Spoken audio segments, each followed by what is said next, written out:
Yeah. Yeah. Welcome, welcome, welcome, everybody. I've been very excited to kick off this game. Very cool dice, by the way. Thank you. Um, Man, I'll begin the Tailspire, and I always feel weird starting off the big monologue, but here we go. All right. Ooh, all right. Welcome, one and all. Welcome to the Sword Coast. This isn't the Sword Coast that you know. This is a different Sword Coast. We are in a very different world, a different time, a different setting. Maybe a sort of what if sort of motion. Things will become apparent as the story unfolds. But what is to know is that the glory of Waterdeep and its heroism and goodness, the military might of Baldur's Gate, the perseverance of Neverwinter, the wisdom of the Silver Marches, all of these things are turned on itself. For the Lord's Alliance, the great mercantile trade agreement between these many places does indeed exist. But the people, the lords who run these places, are every bit capitalist scum that you would expect them to. People know, wide and far, the Lord's Alliance is a dominating thing to be led by. If your town is led by the Lord's Alliance, you can expect oppression. You can expect not much help from the guards when criminal activity occurs. They blanket the things they do with statements and propaganda of orc raiding parties and evil Reghead and Uthgard barbarians who will steal your children and ravish your women and slay you and take all you ever owned. And well, there's always a grain of truth to the lie. It is greatly over accentuated by what many people know is the dominating tyrannical force that is the Lord's Alliance. It is spread wide and far across all the Sword Coast, its major cities under its grip, and no one really to oppose them. The dwarf holds have sealed their doors to outsiders. They have locked themselves away within their mountain halls and allow the affairs of humans to be humans. The elven kingdoms are gone, hundreds of years gone, and the only remnants of elves left are the divided clans and tribes of the wood elves of the high forests and other forests beyond, and the long departed high elves who left in what was known as the retreat many long, long centuries ago to a place called Evermeet, way, way east through the Sea of Swords. There is no hope. There is no one to stand. But whispers of a rebellion, maybe. People may be resisting here and there pockets of people who want to stand against the tide. Whether this is gossip and rumors or hopeful wantings of the people, none of you know. But maybe we'll find out. In the north, there is one which we will very, very loosely use the word kingdom, as there is no king that rules over it. There is no lords of the Lord's Alliance. In a cabal of what are known as speakers of the various 10 towns of Icewind Dale lies the last place of independence in the human kingdoms. Perhaps because it is too goddamn frigid cold up there for the Lord's Alliance to give a shit about trying to dominate it, that there's not enough resources there worthy of trying to take it. For whatever reason, the Lord's Alliance just simply have not taken control yet. We will see.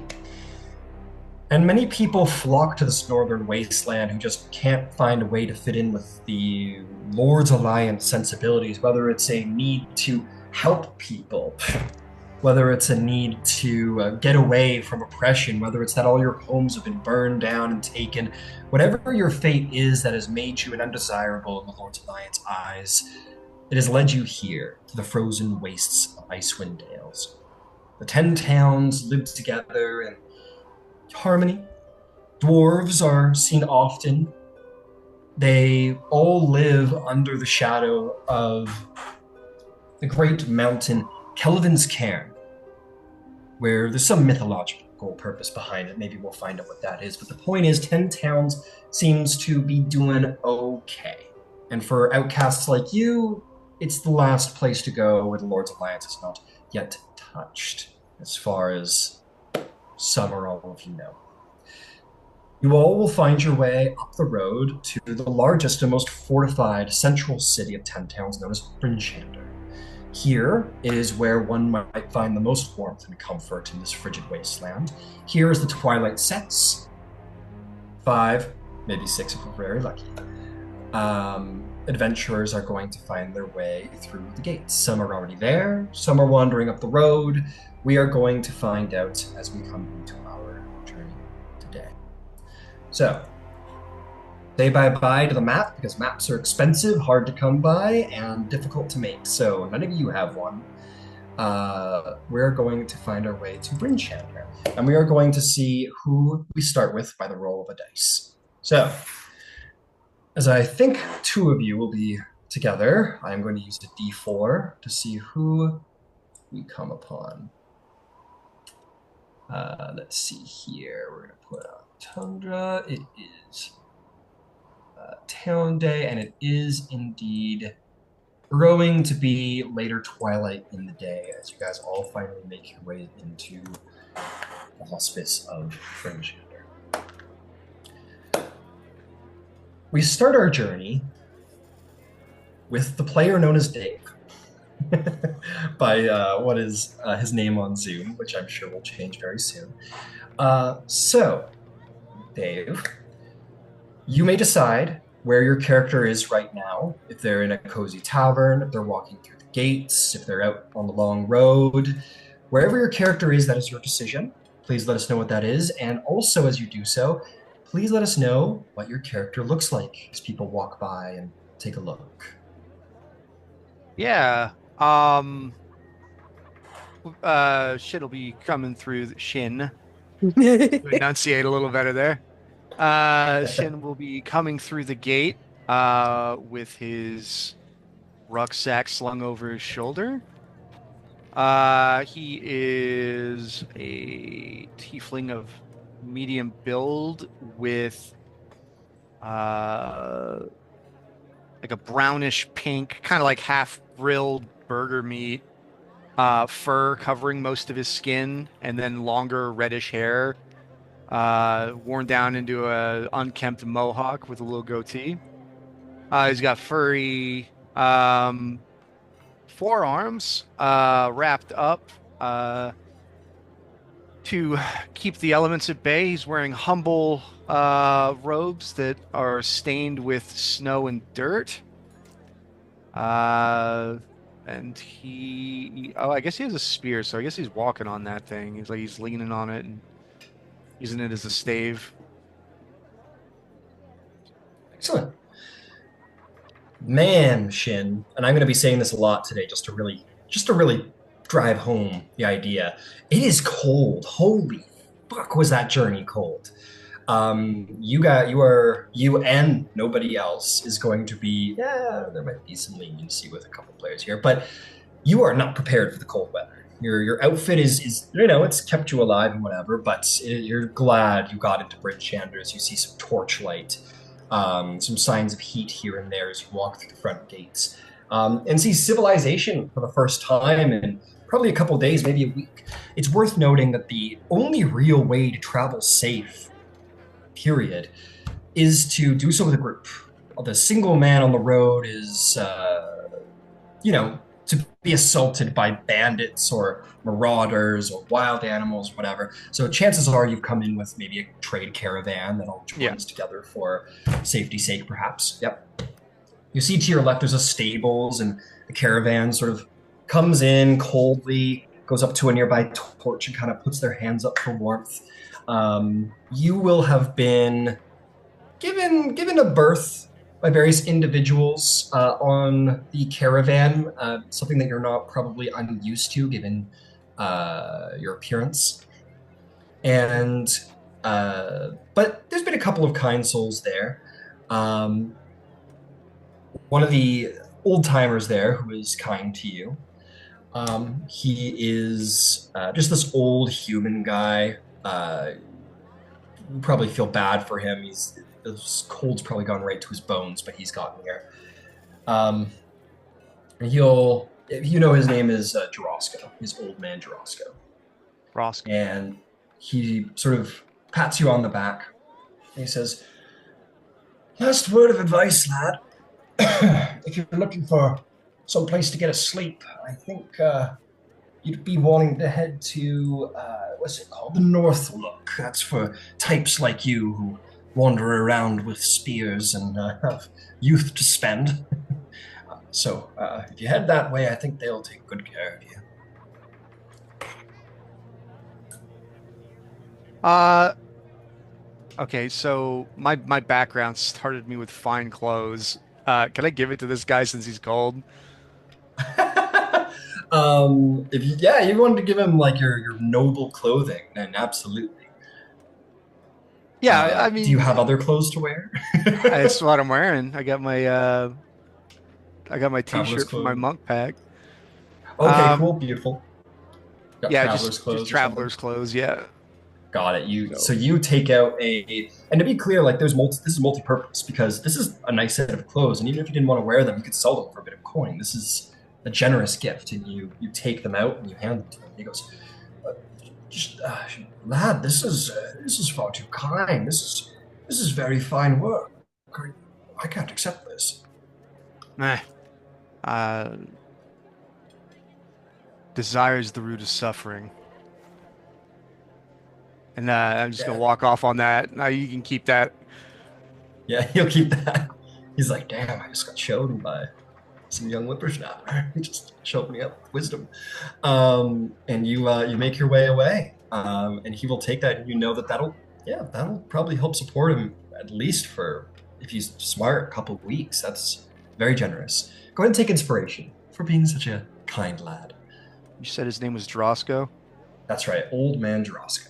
Drosco Caravan. Thank you. Congratulations on your inspiration. If you're curious to find him again, you know that he was making his way to Ten Towns.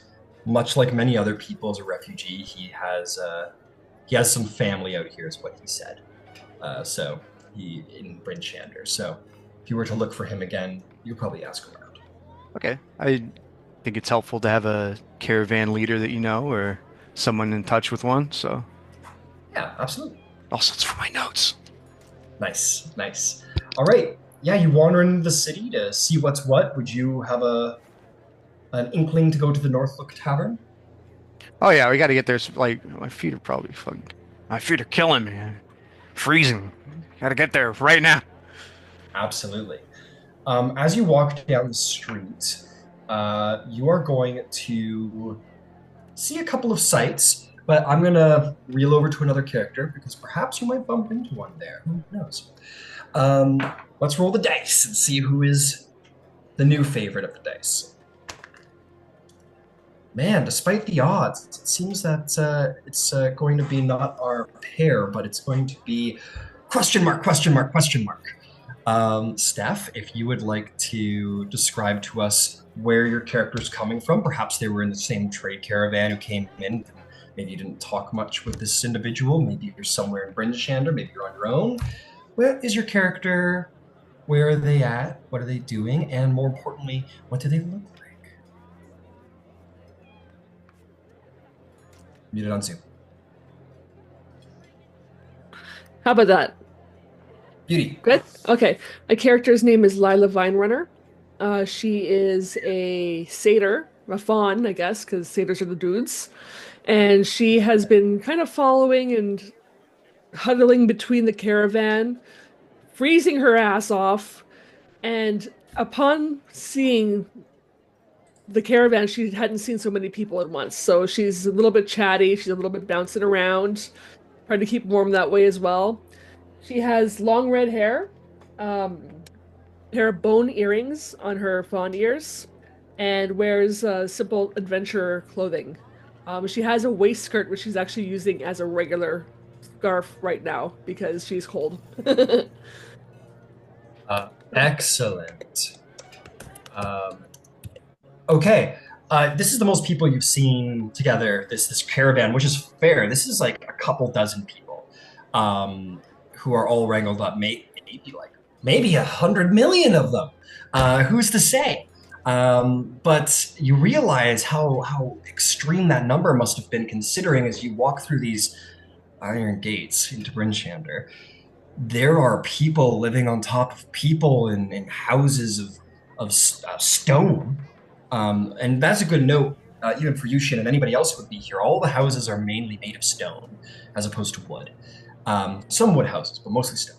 But you see tons and tons of people all gathered in the same place with these homes that are one on top of the other and cramped up together and stone streets, and it's so fucking cold.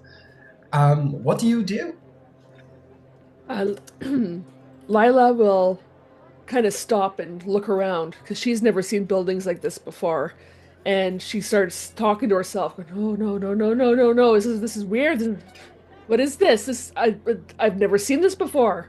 And she kind of shakes the guy next to her. Look, look, look! The people live up there, and it's a stone. They live in a stone. How? You grab this guy who, for whatever reason, is wearing metal, which is weird, and has like a big metal weapon on his back, and he's a big guy. This guy's like a big, strong guy, and you're like shaking him. He's looking down at you. He goes, "Who are you? We've been traveling for months. Who the hell are you?" I just kind of found you guys. I was walking through the woods and it got cold and I didn't recognize where I was, and so I saw the people and I just sort of tagged along. He goes, "Oh." And at that moment, you see this grumpy dwarf who's been on your case this whole adventure, who probably thinks he's real cool or something, comes around a corner and like sees you shaking this big human guy. He goes, "There she is! She's the one stealing from the stew pot! Get her!" And a couple of people like drop what they're and turn to look at you. What do you do? Run.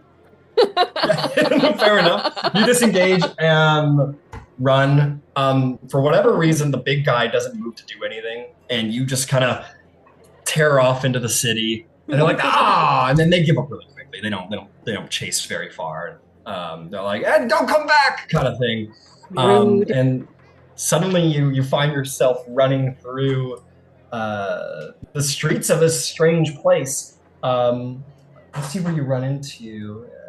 Running through the streets, tripping over cats if there are any cats or dogs, and running into no cats, but there's no dogs. cats. Okay, yes. but there's like if anybody has crates set out, she'll like bounce off the crates and I'm sorry. Like, as you run down the street and like knocking things over, you're like one of those people who are like, "Where am I?" Kind of like freaking out, knocking things over, bumping into people, and they're like, "What's your problem? What's wrong with your legs?" As you like run around, and you're just kind of there's nothing wrong with my legs, and you're just kind of spiraling as you like run around the back alleys, and we'll say as like you do this for a little bit, you kind of tire yourself out and it gets you out of the spin. You're still like, what the hell's going on? But as you like are leaning against the wall, kind of like breathing, catching your breath, we'll catch up with you in a minute and see what's going on with anybody else. All right. This is a 50-50. Let's see which team one or team two. We come to the duo, the dynamic duo. You two gentlemen know probably why you're here. You may decide if you are already in Bryn Shander, if you are, wandering out in the wastes outside, coming into the city of your own volition.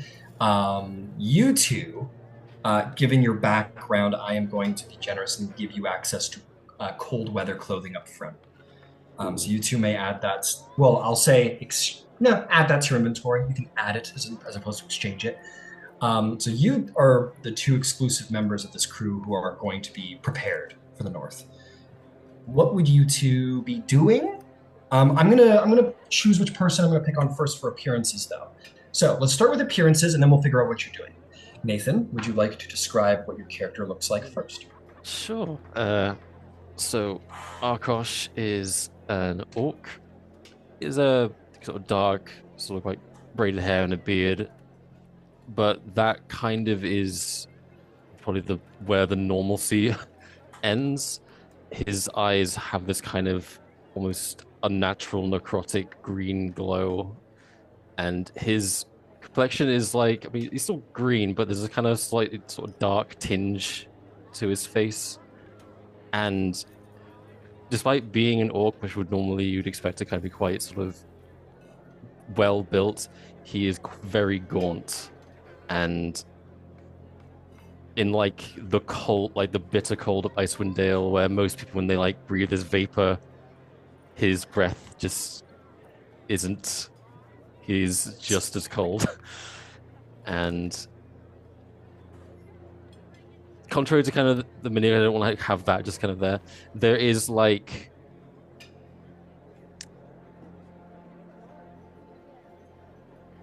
a sort of necrotic kind of arcane energy that sort of circulates in and around his left arm. But you have to be kind of like scrutinizing it to maybe like notice it at first, but then once you see it, it's kind of like you can't not see it.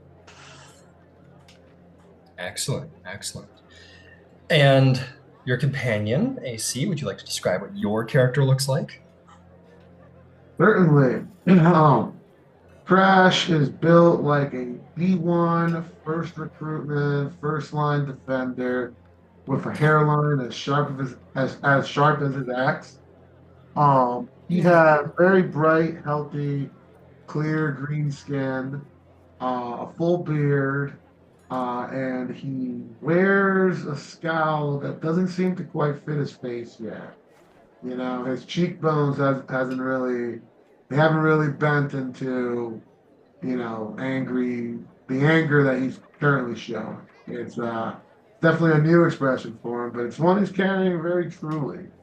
Um, he's got some very fresh armor that seems to have just been given to him, sort of like before to be presentable.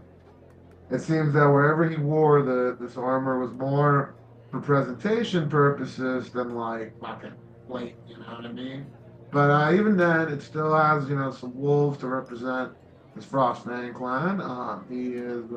His axe is very fresh. To an untrained eye, he seems impressive. To a very trained eye, he seems like a volatile pup. And that's a presentation he wears behind the silence.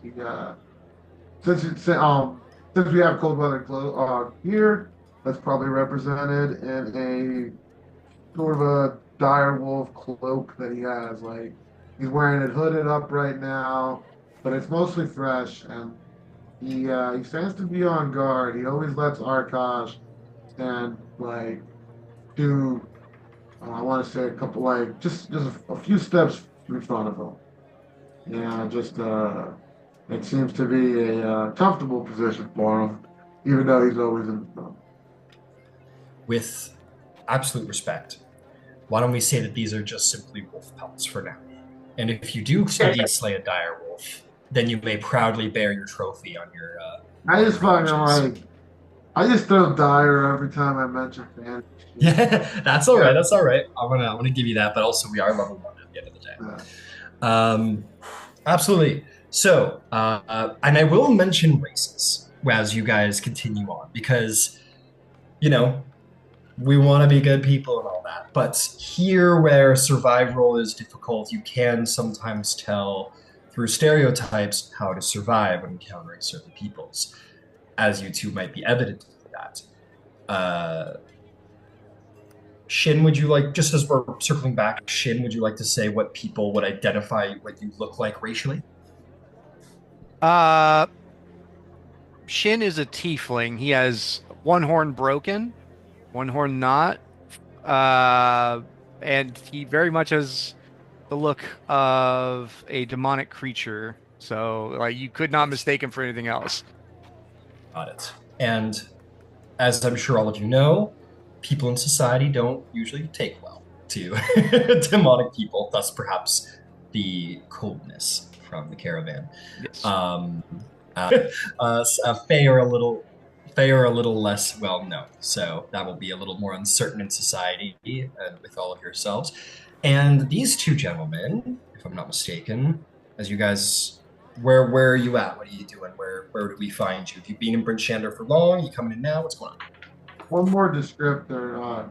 Dave, tusks out, right? Oh yeah, we got Tusks. tusks. Yeah, Yeah, Tusks we got out. it sticking out. I forgot to describe them. Yeah, they're out there. Sharp. They're big. All right. You guys are walking into Bryn Shander? Where are you Yes. guys at? I'd say Yeah. we're just arriving. Yeah. Okay. Perhaps not with the caravan, since this is something you're more used to being out there. Okay. You guys would see two, or not you guys, but anyone would see two full-blooded orcs with angry looks on their faces. Crashes not totally suiting his face, wearing it like some kind of mask or something that it's unused to being stretched across, and perhaps fitting a little bit more on Arakosh's face. These two brawny, intimidating, full-blooded orcs wander in here, and all would know orcs are bad. Whether that's propaganda by the Lord's Alliance or by personal experience, orc tribes and raiders are a true and very prevalent danger of the Sword Coast. Orcs are not received well. Probably not received as well as tieflings. Tieflings, there's some mysticism behind it, and there's some fear about who knows what they can do. People are like, yeah, orcs raid and murder and kill, and yeah. So you guys walk in, people get the fuck out of your way. Guards watch you intensely. You guys know that you are in this place of civilization by the grace of a thin line. You get the sense eyes are on you two, as technically anyone's innocent until proven guilty, but they're waiting for you to prove what they think they already know, that you're guilty of something. What do you two gentlemen do as you walk down the street of Bryn Shander, commanding such presence? They look upon us with fear, brother. Give them 2 minutes before they go through. What'd you say? I give them 2 minutes before I see the guards around. They're pointing these swords at the wrong people. They should be looking to the south. Nothing we're used to. Now, what is it you said we have to do here? We need allies. Can't face the Lord's Alliance alone. Right. Allies, right. So foreign an idea, I forgot it wasn't a plan. Well then, so, think they'll give us beer here. Last time wasn't quite, well, you remember the song. Sorry, you gotta move a bit closer to your microphone. I can barely make you out. I'm sorry. I said, well, let's see about getting a drink here. Think they'll give us beer. Last time, well, you remember the smell?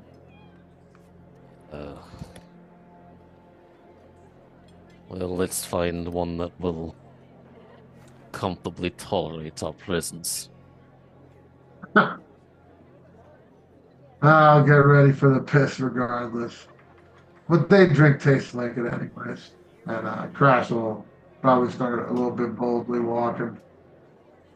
As you boldly walk down the main thoroughfare, there is one human who dares to stand in your way. But he does not do so. He does so with a serious face and sort of bears his chest broadly, hands on his hips. He is a dark-skinned, bald man with a goatee. He has a look in his eye that shows that he is no fool, but it's kind. He doesn't seem to have this dictative look about him. as you two sort of walk up and naturally kind of come to a halt as he's in your way, he will look at you both and say, "Welcome to Brinshen.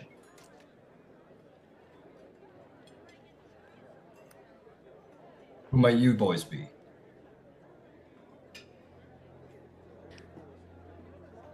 I'm gonna look to Crash. I'll look to Arkosh. We are Arkosh and Crash Frostfang. Well, I am Sheriff Markham Southwell. The protection of Bryn Shander is my responsibility, and I wanted you two gentlemen to know that so long as you're here, you're going to be treated with dignity, and you're going to be treated with fairness. And I wanted to genuinely welcome you, but, you know, two gentlemen of your stature require a little bit of a personal welcome. I hope you don't take offense. But I have to say, so long as you're here, there isn't going to be any problems, is there? I'm touched, Sheriff. We don't usually have a welcome wagon. What did you say? We don't usually have a welcome wagon. I'm sure you can understand why. Gentlemen of your stature. I heard it's the tusks, but I've not quite yet made heads or tails of it. In any case, I assure you to likewise respect and peace. The road's long. We're looking for a meal. Look at my brother. He's a hungry man. Make me a persuasion check, Crash. I'm a hungry man. You're a hungry orc. Don't forget. You're no man. Yeah. Hell yeah, that's gonna be 14 plus 4 for 18. 18. Huh? A smile curls across his lip. And he says, So we're orcs. You got it. he goes, "Oh, I gather that you two gents are." Well, like I said, you're welcome here. And if you're looking for something to eat, I imagine you'll find people of your perhaps mercenary sensibilities at the Northlook. It's a popular stay for adventuring types. You should be able to find warm beds and meat and food there. Of course. And Sheriff, if you see any other orcs, I assure you they're not my brothers or my cousins. It's a sort of a misconception. Now, I will keep that in mind. Frost fangs, you said, right? Frost.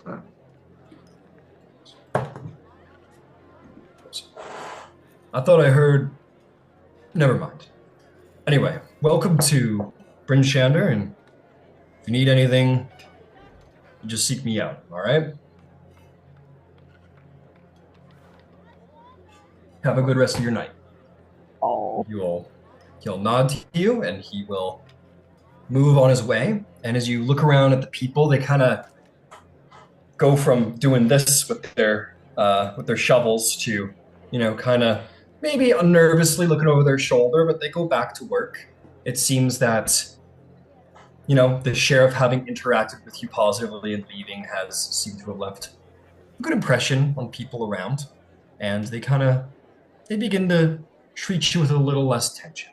A little less tension. Let's not get crazy.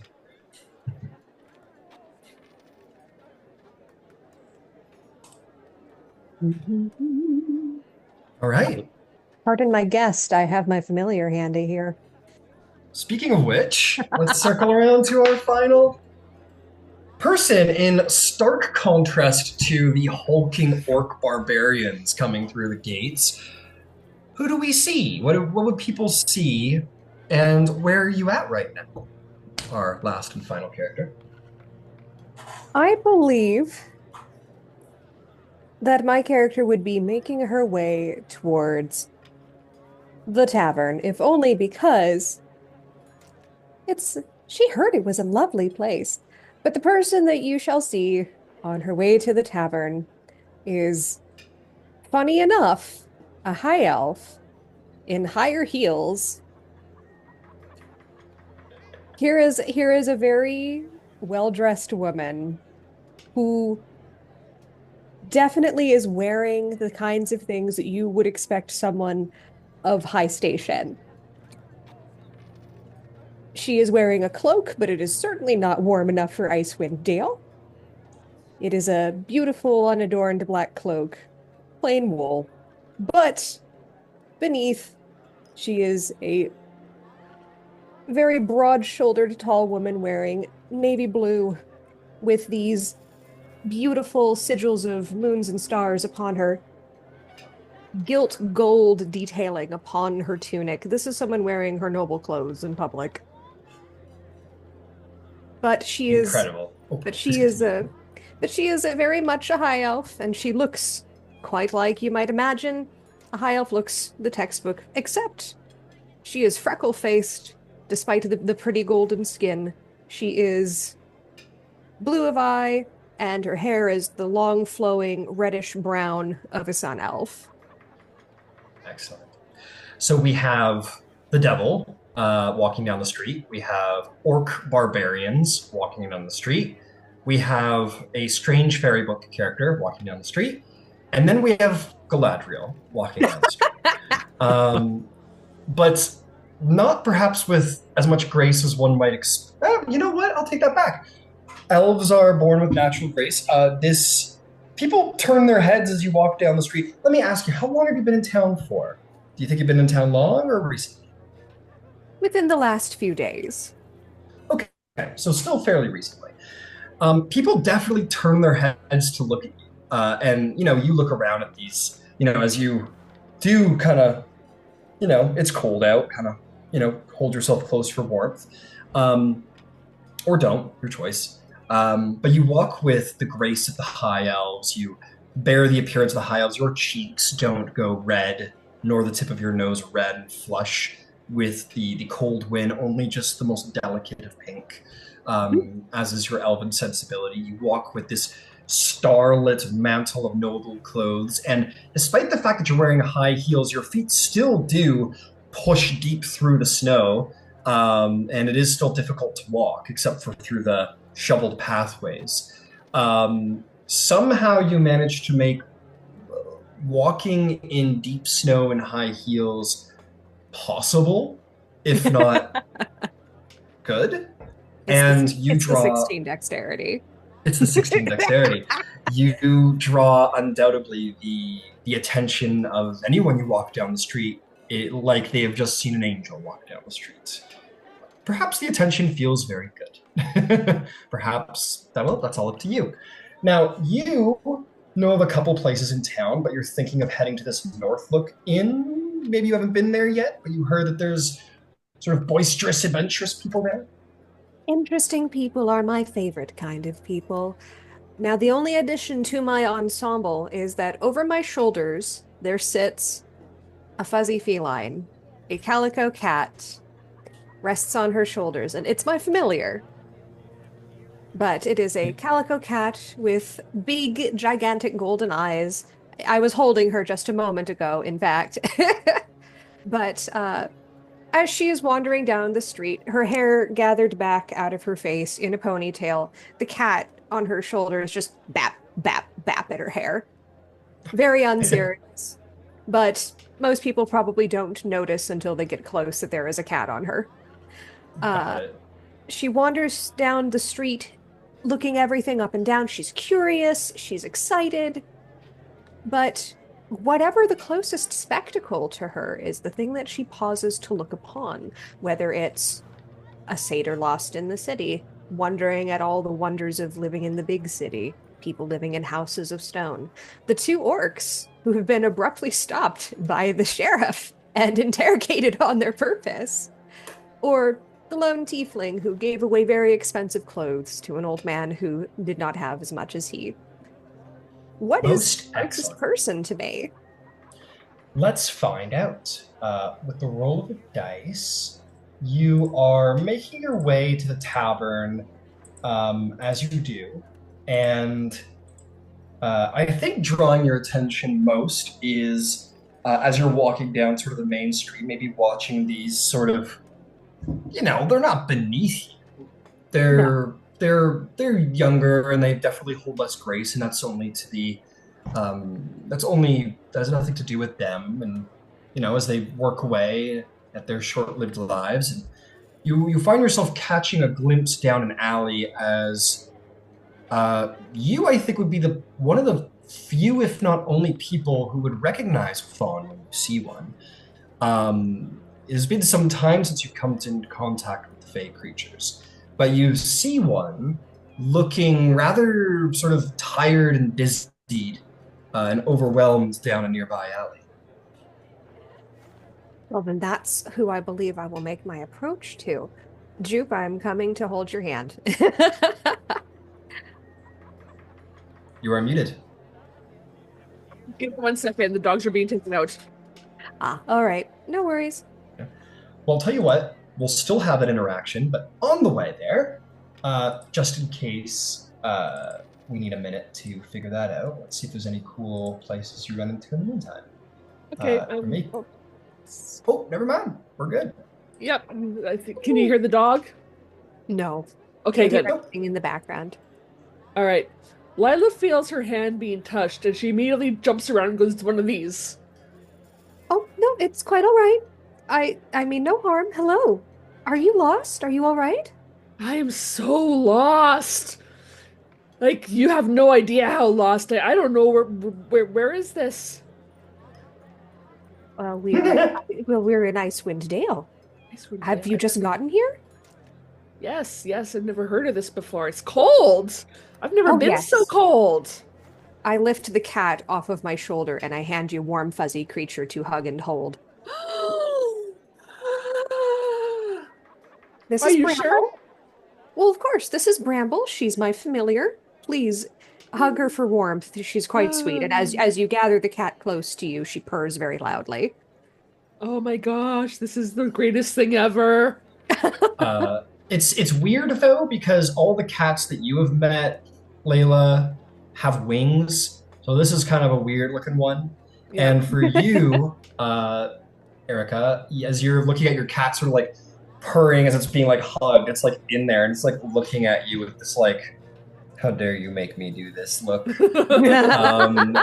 While it's like purring because like you've set up the routine before and had to do this before, so it knows what it's supposed to do, but it still looks at you like, how dare you? Mother, how could you do this to me?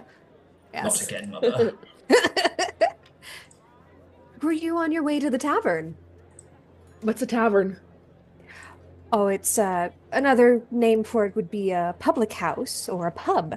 A public house is where you can go and find food and drink and find company. Bards perform there sometimes, but typically it's where people sell fine drink. Would you like to go and get dinner? Yes. I understand dinner. I didn't understand anything else, but I understand the food and the drink. Where in the world have you wandered from to end up here? Did you just come out of the forest? Yep. Oh, goodness. I sort of just stroke my chin and I wonder where and what forest you came from.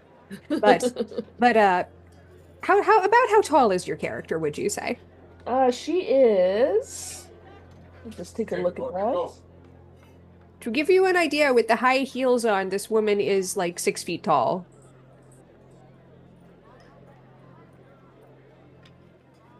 She's about 5'6". Okay. I'm like towering over you in my highest high heels. I offer you my arm, and I will happily walk with you to guide you away from here. And with my familiar cradled lovingly in your arms, I'm gonna very gently lead you to the tavern with me. And I will prance along happily. Very good. Excellent. Miradis, if I'm saying that correctly. Myriadis. You can just call her Miri if it's easier. Myriadis. Why don't you make me a nature check to see just how much you know of fawns?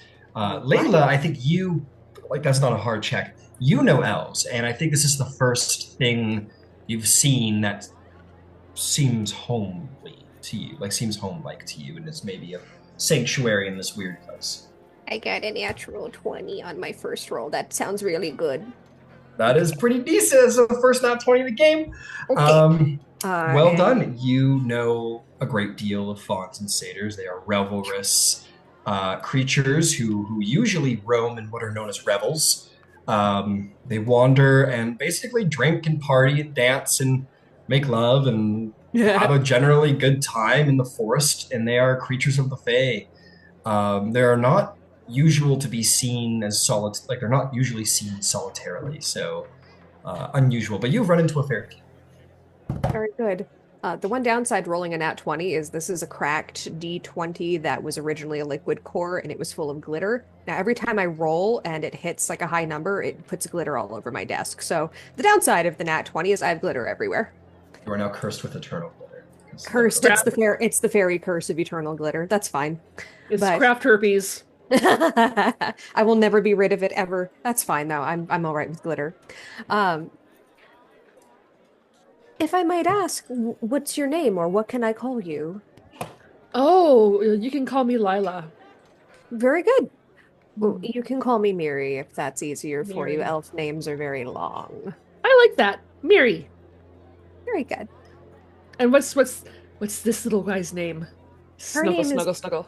Her name is Bramble. She is my little familiar, but she's been with me a very long time. She's so good. Scritch. So good behind the ears. This cat makes like the closest approximation to an annoyed face, but however, she is purring. She likes the attention as much as she likes to complain. She is consciously purring. She's just like acceptable. Yeah, exactly. That sort of deal. But at which point we're going to circle over. So there's a couple things some of you are going to see along the way, which I'm going to point out to you. Some very clear things you guys will see as you make your way. So, first of which is my people who came through the front gates today, which would be the two orc brothers and a tiefling. You guys along the way would see a temple off to the side, a stone edifice that is built there, and it seems to have some kind of iconography of like the three. Three. There's like a number of symbols and whatnot. If any of the three of you would like to make religion checks to try and understand what's going on with that place, you may. But if you don't care, that is also okay. I'll roll that. Why not? Sure. 17. 17, very good. What did the other two get? If rolling. If not, that's okay. 15. 15, very nice. Shin, do you want to roll or are you good? Yeah, I'm trying to roll. Well, I'll just use my dice. Yeah, use your physical dice. I got an 18, no bonus. Beautiful. You would all understand the iconography, and you would know this is probably a temple of what is known as the Triad. There is a great three gods that are worshipped above all. Or not above all, but there are three great gods that are worshipped strongly across the place, across the Sword Coast, excuse me. The first of which is Tyr, the one-eyed god of justice. There is Torm, the god of courage, self-sacrifice, and duty. And Ilmotar, the god of endurance in the face of suffering god. These three gods join together to create a triad of sort of good sensibility and duty. Now, there might be a bitter taste to do with that. I'm going to give this to Shin, probably since giving backgrounds and whatnot. Shin, you know that there is a faction on the Swords Coast known as the Order of the Gauntlet, which worships the Triad greatly. And while the Triad in and of itself is a pure thing to worship, these are all good things, of course, justice and courage and endurance and protection of the weak and all of that. The corruption is the Order of the Gauntlet is very political, very sort of corrupt, very much sort of like, I smite you in the name of God, for Tyr looks unjustly upon, a very harsh, very intense order of crusading people who use the name of their gods, perhaps twisting their words to do what they want to their enemies, essentially. So that is what your 3 knowledge bases would be. Is there something, Shin, you wanted to attribute? What's like the state of the temple at the moment, or is it just, is it being upkept, or like is it kind of like the flames are guttered and it's gone dark, or what's the vibe? No, it seems to be in good function. The temple seems to be attended and maintained by priests, acolytes, visiting ones, even. And people come and go. It seems to be in very good repair. People seem to pay decent worship. Yes, Crash? Are we standing like near? Like, do I see Shin? Sure. Let's do that. I like that. Okay. We'll say that you catch Shin maybe sort of staring at the edifice of the Triad as you guys make your way up the street. Crash looks towards Shin. Time stops. The world stops. The cold becomes warm. Warm becomes cold. And slowly but surely, a very curt and swift and very rare and exclusive up nod is offered to Shin. Jesus Christ. Hilarious. I like that. Understanding implicitly, Shin likewise gives him a little up nod. And, They are now best friends. Ah, they just chill at the same barber shop. and Crash will kind of do one of like a nod towards Shin, like for Arkosh, like get a load of this guy. Hey, was it the right or the left arm, Nath? Left. Okay. Need to amend my notes real quick. So as you're walking up the street, Akosh's arm would probably be away from you, Shin, not invisible to you, but away from you, because you would be looking towards the right side of the street, which is where the temple is, on the main road. If that's a helpful detail. Oh, I had my notes wrong. So, but Arkosh will like offer their own up nod. oh my gosh. Damn, bro. You're killing it out here, Shin. You're like, dude, 2 best friends. Under an hour. Only because they haven't heard him talk yet. Wait, you're telling me, Hey guys. telling me Crash is gonna offer Shin one of these, and Shin's gonna be like this? Yeah, he's got 8 charisma, dude. He doesn't know what that is. It's gonna be like this, and Shin's gonna be like, Mako! Incredible. He smells bad, dude. I don't know what to do. All right, y'all continue your way down the road. Yeah, he's. You'd like to join us? They seem like they won't hit me for being a devil man, so I'll hang out with them. Nice, nice. Oh, you're gonna walk with them? You join them? You're like, Yeah, I'm part of the gang now. yeah. So Crash, maybe you like offered this little like to like a fellow outsider, even amongst outsiders, and you keep walking, and as you look behind you, you notice that the tiefling's now following you too. It's kind of like when me and like another alone, like me and like a Filipino dude being like, we're gonna be okay. You know what I mean? Like, Look out for one another. Yeah. Incredible. All right, bros, instant bros. You guys, this tiefling just kind of starts following you throughout the city. As you guys make your way, and I think this is going to be a place where all of you at least see on the way, whether disjointed or not, is the central marketplace. In the very heart of the city lies this rough circular space, and in the center of town, where local and foreign traders seem to sell their wares. Tents and covered wagons provide some shelter against the cold wind, but not much. Shin, you imagine that caravan you came with will probably be posted up here soon. And there's a number of shops that actually surround the exterior. smithies and armories and whatnot. So we'll say that like you three are on one side of the market, and on the way to the tavern, our Fae are on the other side of the market, on the way to the tavern. If you guys wanted to proceed past the markets, that's perfectly fine. If you wanted to make your way to the tavern, it's perfectly fine as well. Oh, my robes aren't suited for the cold, so I'm gonna go try to find a farrier. Sorry, farrier, I believe is for horses. I got that wrong. I'm gonna go find someone that's selling a pelt or something. I gotta get warm. Like, Crash will look at Shin and be like, "You're very fit. Are you an outdoorsman?" No, oh, sorry. No, I did most of my studying indoors. Well, you I'm a should really cool. prepare. Oh, Sorry, go on. no, keep on. I'm a cool hand with a quill.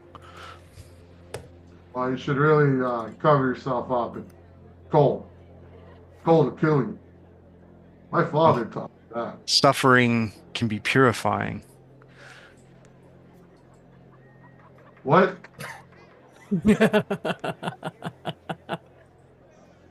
We're not can't believe I'm gonna do this bit.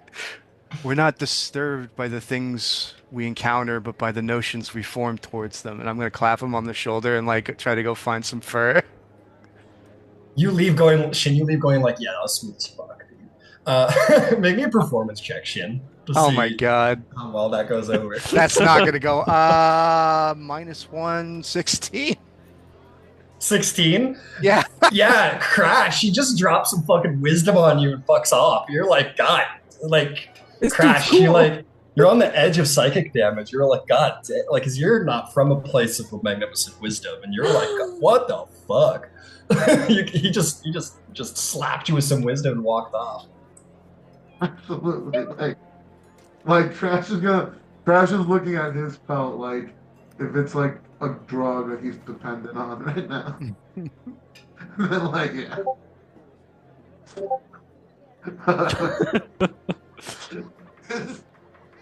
Like, Ryan, I am never gonna be more AC than in this fucking game. Like, That's great. I got no I am problems with that. disabled at all corners, and Johnny's not even here. Once Oh Johnny, my god. He's I can't wait for connecting. Johnny. He's connecting right now. it's gonna be all hell's gonna The break. prophecy? The prophecy. I see a J in purple showing up. He's Oh, connecting to audio. I miss my boy, dude. He is on Almost his my way. boy. Yes. Dude. Very good. The shell and beard connection was legendary. Absolutely. Oh, it's gonna get good, dude. Like, these characters are already Grandma shut up. All right. In the meantime, Crash, you're just like up against the wall, like trying to like regain your balance after getting smashed with that wisdom. Arkosh, what is your reaction to just like this tiefling just like smashing you and your bro with some wisdom and walking away? I think Arkosh will kind of like be deep in thought and they'll just have maybe like let's say the his personal peanut gallery is kind of like this is a very smart. That demon is wise. Keep him close. Demon is wise, keep him close. Incredible. Very good. I mean, in fairness, given your background, you might be like, dude, is he a shaman? Is he like a full ass like? Is that a demon? Like, did we just get charmed? Are we under a spell now? Who knows? Who freaking knows, bro? Brother, state your name. Tell me your name and how old you are. Do you remember all your faculties? Oh goodness. All right. So while those two are reeling and Shin, you walk off being like, shit, I did that. You walk off. You definitely find a trader here. Let's see here. Let's see if this person is selling anything.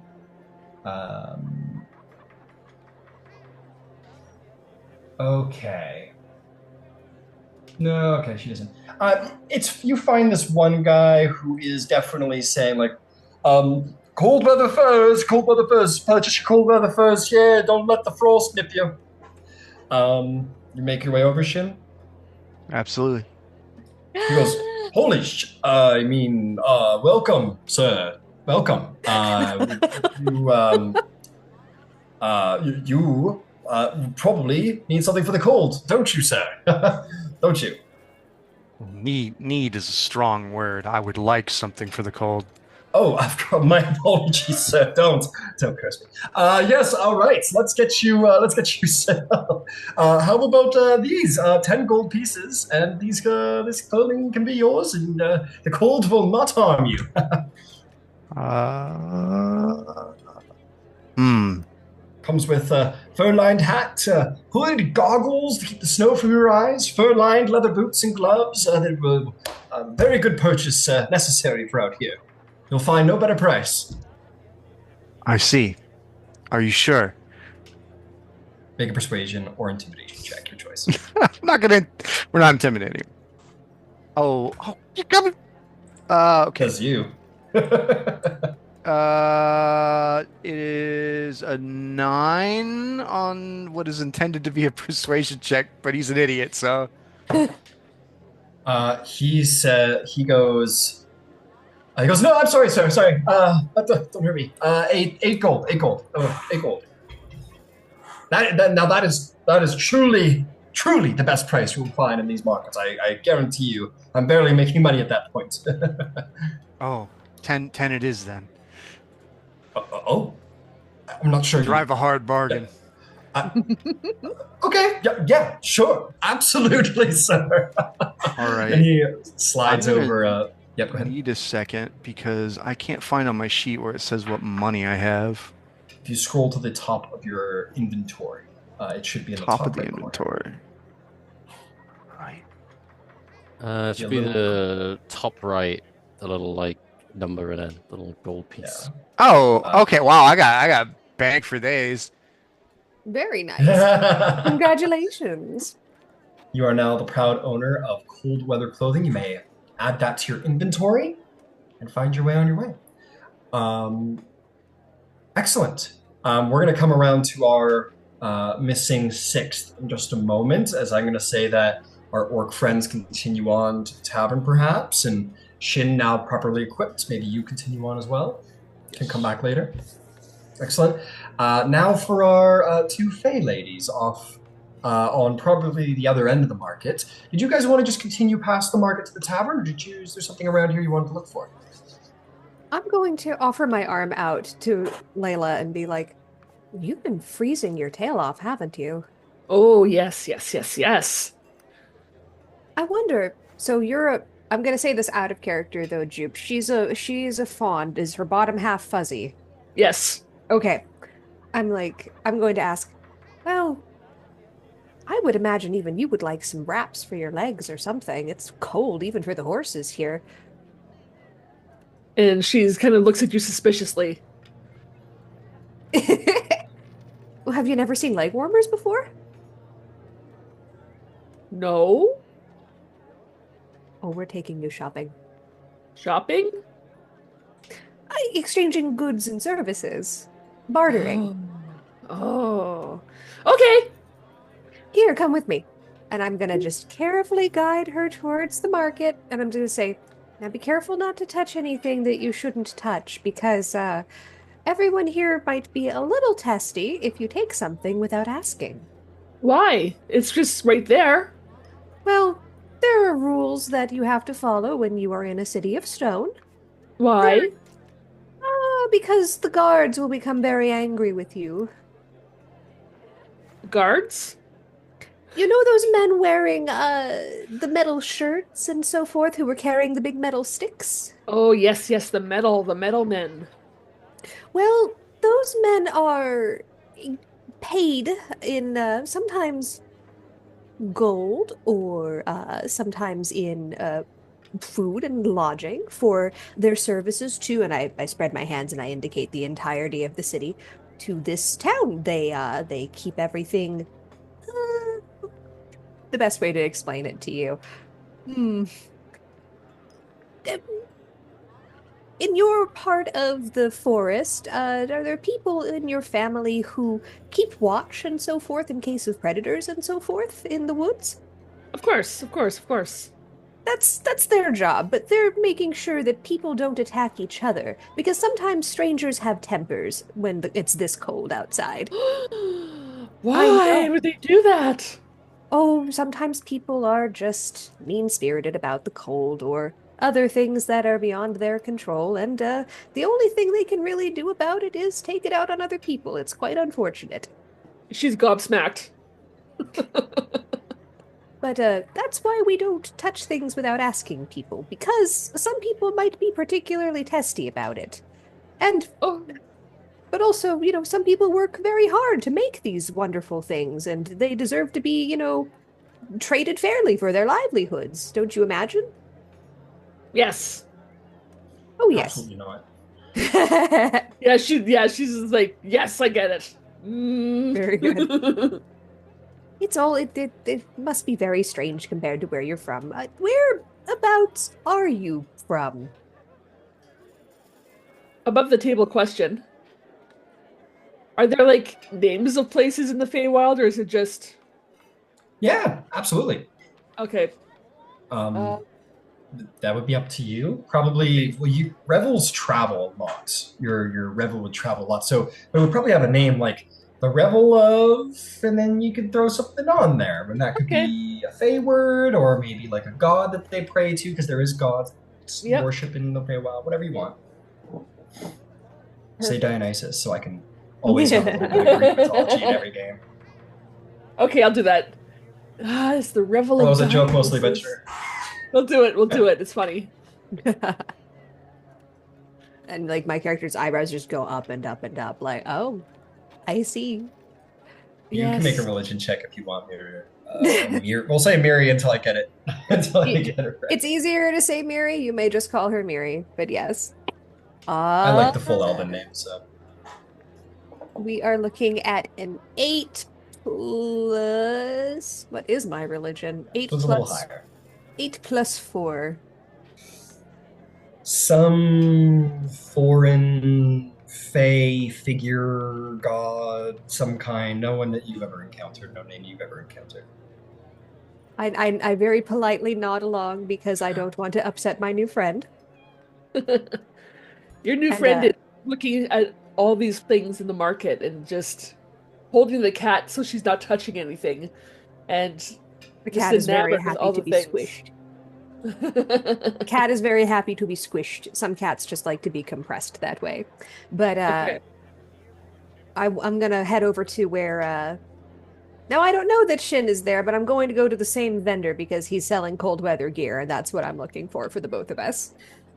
Fortunate news is that there's a ton of people selling cold weather gear because Very it's good. an easy sale for it's an easy money for people coming into Bryn Shin who didn't expect the cold.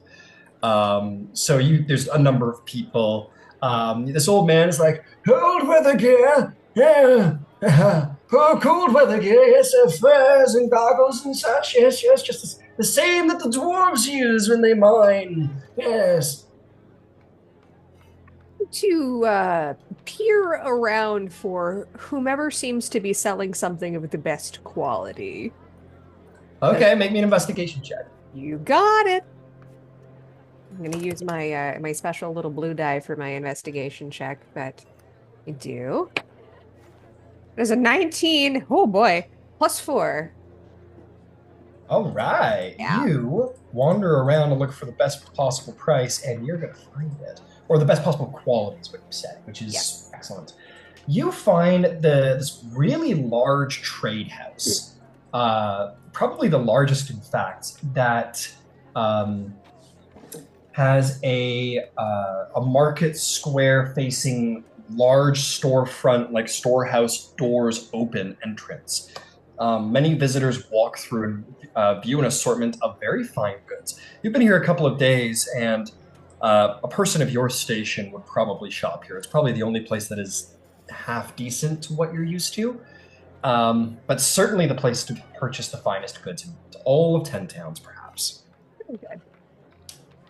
I'm going to search around for something for the both of us. I'm looking for a nice warm lined cloak for myself and maybe some earmuffs to cover my big old ears. And for my for my satyr friend, what would you personally like, Juke? Because you've got hooves, so it might be a little harder to find boots for you, but there's like nice little foot wraps and things you could do.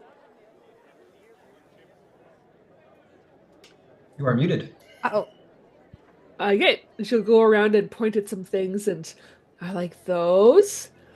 And she'll look up, and she sees a white furry cloak, and she points. I like that. in my experience, white is very impractical when you're traveling.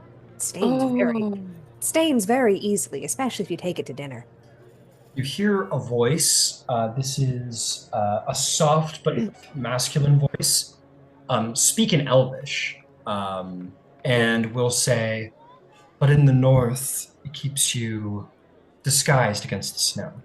And you look over to see this half elven, probably pretty well dressed merchant, but dressed for the warmth. He has like a long fur lined coat. And Very he'll good. sort of nod his head to you in respect and say the traditional elven greeting. Very respectful, very formal. Andarana Tishan. Welcome to my shop. I am the owner, Renderil. Pleasure to meet you. Ah, honor to you and your house. Thank you. And You're looking for. You're looking at my Yeti coats, Yeti fur coats. simply looking for what's going to be the most suitable. My friend and I are, as you can see, I'm wearing it's a nice wool cloak, but it has seen better days in my travels to here. Not quite prepared for the cold. And let's see, would you happen to have a nice pair of earmuffs? Perhaps a warm hood or hat for my friend, and warm cloaks for the both of us. Certainly. I might suggest, I'll tell you what, for 10 gold apiece, I will ensure that you are equipped with the finest in cold weather gear to be found in all of 10 towns. It will be of good quality. I think it will complement your already very noble fashion and will suit you for all your travels in the north. I would love this. Thank you very much. and just to say, as they're talking, she's going like this, and she's looking at this person. She's looking at this person. Like as you have your exchange, she's looking at each of you. You have your exchange. I love how Excellent. excited she is. Do you speak Elvish? Did you understand the Oh yeah, greetings? every word. Okay, Yep, cool. yep. Very Um, good. you haven't spoken yet, so the half elf, apparently Renderil, will turn to you, and he will swap to common, and he will say, "My apologies. I thought that you might Do you understand?" Oh yeah, yeah. Every word. And then he'll swap back to Elvish and say, "Excellent. Just wanted to be sure. Okay. Were you hoping for similar warm clothing? I assure you, we have the very best." Okay. Whatever you're getting for me, get for her, but for someone, and I gesture very delicately to her hooves. Say, well, the excellent news is, and correct me if I'm wrong, most hoofed creatures don't have a lot of nerves in their feet, which means that you Mm-mm.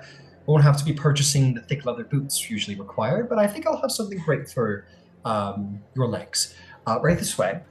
And if both of you drop 10 gold pieces, you may add cold weather clothing to your inventory, and he will indeed equip you both with Yeti fur, which is excellently warm, Yeti fur Very good. cloaks of various styles to match what you like. And because you are shopping here at Renderil's Emporium, which is the very best, you two may have whatever artistic liberties you'd like with your outfits, as Very opposed to the nice. standard cold weather sort of large cloaks, basically, and hats and Very goggles. nice.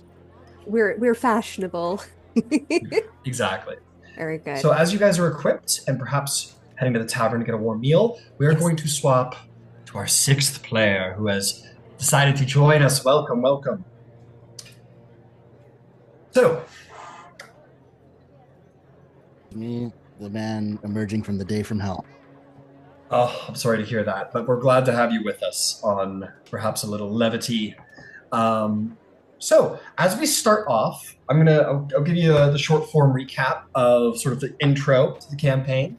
You find yourself up here in the north of Icewind Dale, the last pocket of independence in the civilized human kingdoms of the Sword Coast.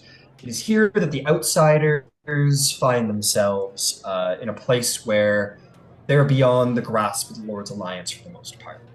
And that would include you. So, um, as we come in today, it is twilight. It is bitter, bitter cold.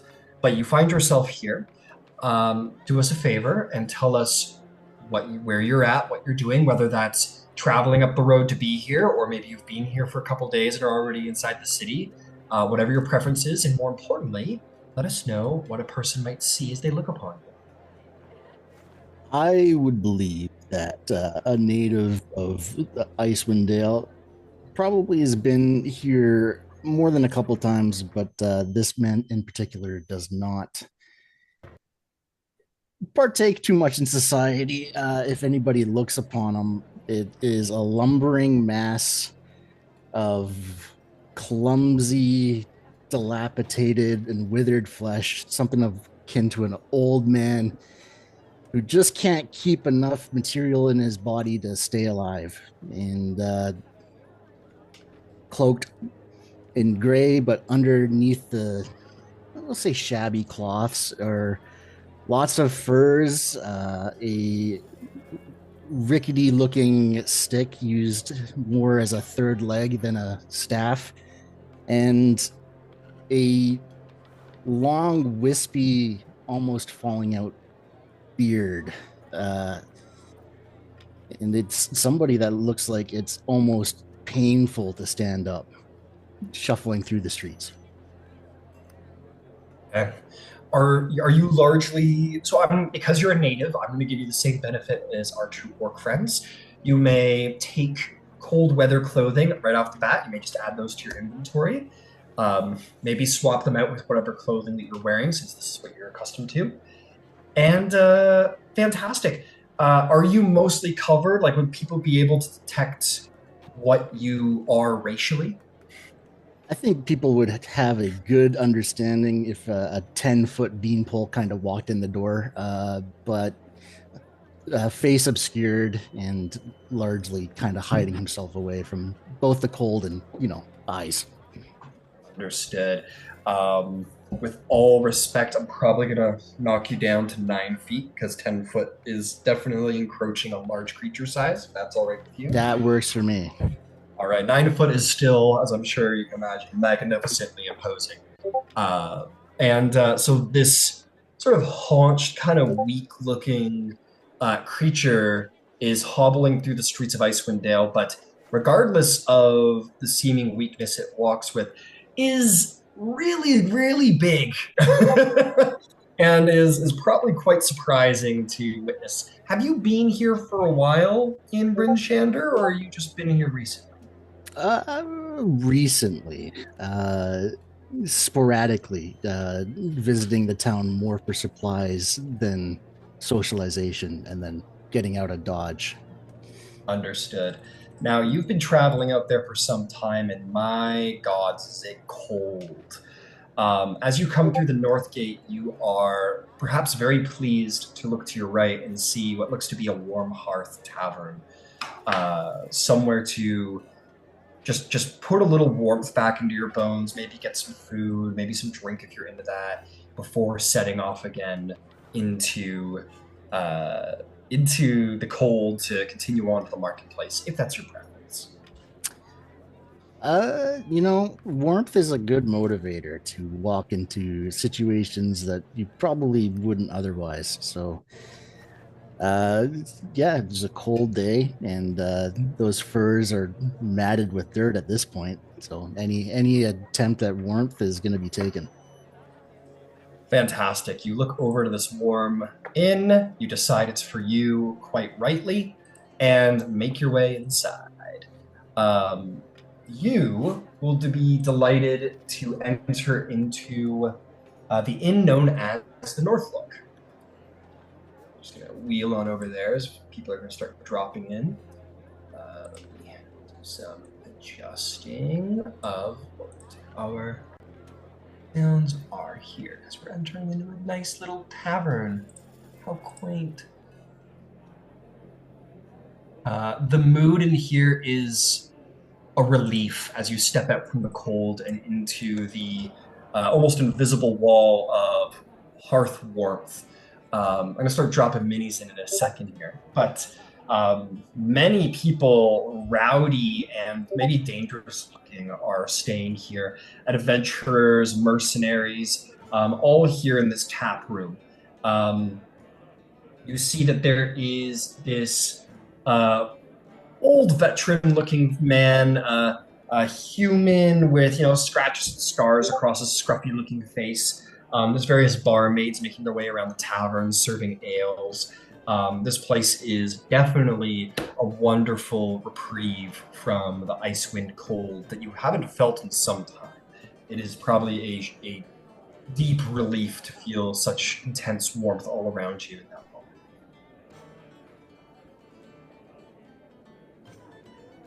What would you do?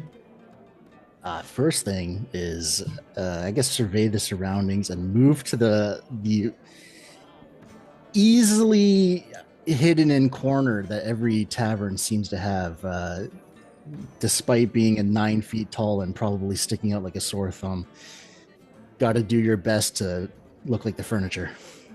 Absolutely. You walk over and you see this black hooded guy smoking a pipe in the corner looking at 4 halflings, and he goes, "Oh, sorry, and he looks over at the 15-minute brooding sign, and he goes, sorry, and he gets up and gets out of your way, and you find yourself into the nice shaded corner and near the window. There's a little cold there, but still great warmth. There's a nice private booth off in the corner. It is so nice to be out of the cold finally after so long.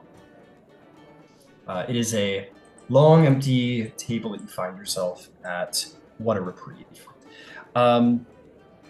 You see this barmaid come up to you, a little uncertain, not scared, but a little uncertain. You're not unused to this, I think, from people.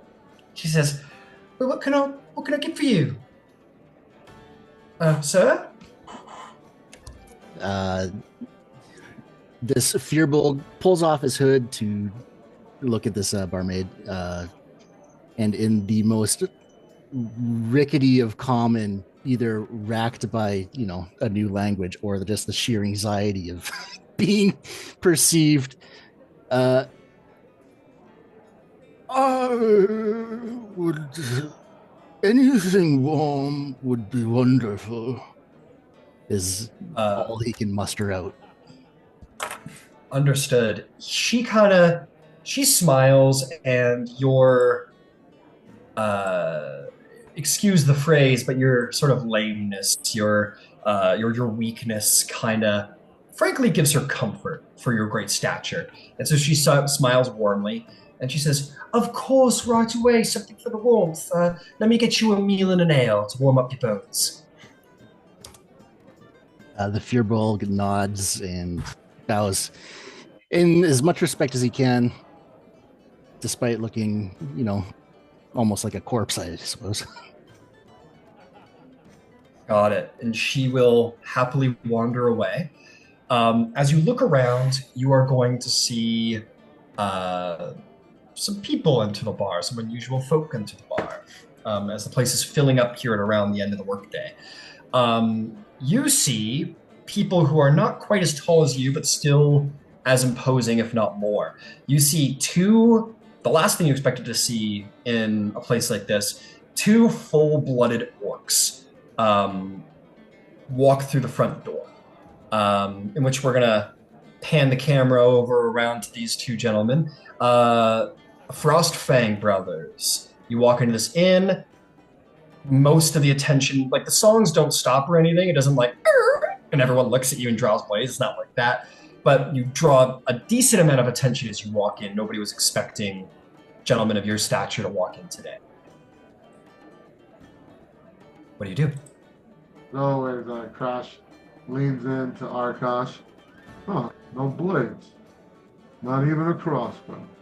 Maybe they'd like us here, brother.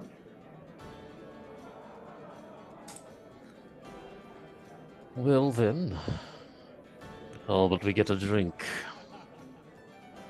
I'll find us a table. And Crash looks for the most loneliest table. You will the loneliest table. There is, despite not enough monies have been dropped in quite yet, there is but one table in here that isn't occupied by large groups. And there's just seems to be this old creature in the dark corner. Both of you can make me a nature check to see if you know what this creature is. Nice. Dirty This is 20. gonna get a 5. Dirty 20. Dirty 20. Crash, you've had more concerning things to deal with in your past, but Arkosh, being perhaps the more knowledgeable of the two in this moment, would look over to notice a furbolg. You do know that up in Icewind Dale, there are tribes of these like warrior half giants who roam here and there. You have never seen one, but certainly didn't expect them to look this physically weak. Perhaps this is an old, haggard one on death's door. Brother, I'll go set up by that pelt rack over there. This looks like Kotlak. It's a it's a Furbolg. Although he looks almost more dead than I am. Crash narrows his eyes and by the thing it is. Should I Father always said elders, so perhaps a warm drink? You are being friendly, no? I agree. Warm drink would be nice. And Crash will wait to like be given the drinks before going over there. Got it. You head up to the bar. We'll start with you. You head up to the bar and you see this sort of old bar. Not old. He's definitely got some salt in his hair. A warrior beyond his days, you expect by the scars on his face. This barkeep kind of gets ales into tankards and puts them on trays, and barmaids make their way out, but you make your way up to the bar. This one guy who was sort of leaning up against the bar talking to him gets right out of your way and goes back to his table. And the barkeep, unusually for people in this town, just sort of folds his arms and looks up at you without blinking. Doesn't seem to be too scared of you. Just kind of stares at you, waiting for you to say something. It's almost like a stare off a little bit.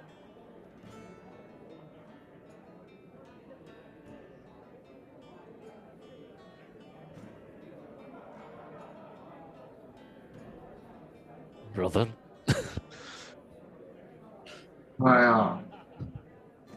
We're getting 2 drinks. Okay. He'll say, let's see, some coppers. How I was about going to this? say 2 silver. So,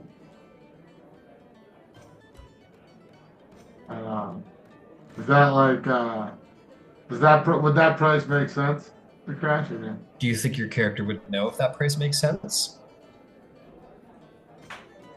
No, but Considering the background? he will do this.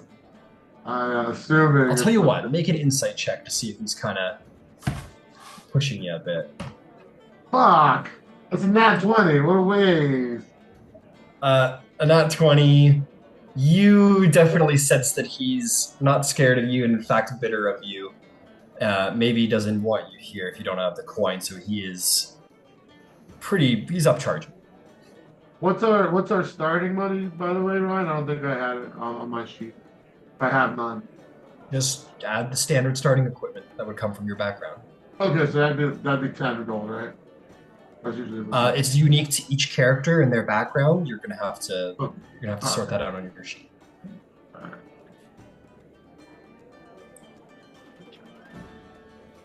So for the moment, Okay, well- Crash, yeah. Crash should be able to put down. He'll be able to put this down. Puts down 1 gold, and he says, "I like mine extra cold. Make sure to do your job." There you go. And sits down. Okay. He will. He will just do it. He will pour 2 ales, and he will serve them to you. And you can go sit down with your 2 ales.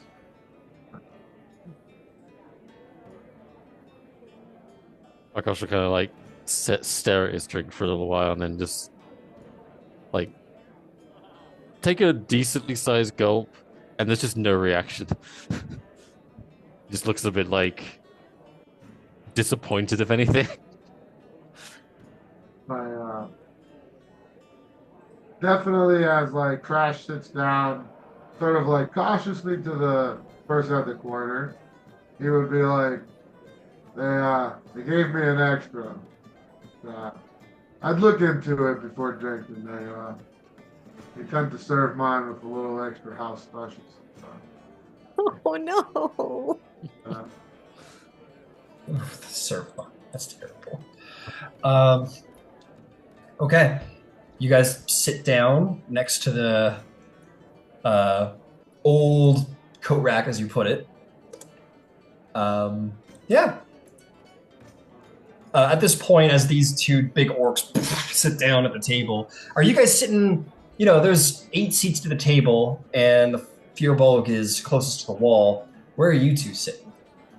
I'm probably gonna leave a seat between us, but I'm gonna cautiously slide the extra beer that I got. Just an offering. I imagine they have enough things, right? What do you slide him? Because I have the 2 ales, so I'm sliding the second one I got for the furball. Oh, okay, got it. So he didn't. Arkosh, do you buy your own ale? Yeah, Gotcha. So he'd ask for a silver from you. that's fine. All right. So you're sitting there. The barmaid at this point will like sort of come over with your ale and your food, and serves it to you. And John, and she's going to say, "What are they serving?"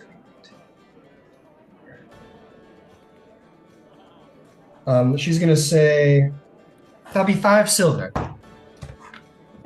All of this sudden attention, especially with 2 orcs sitting next to this poor Fearbolg, definitely startles him, and very shakily reaches for his almost comically small purse to fish out coins that just maybe a little too small. The heads of thumbtacks almost to fish out the exact change required. No tip.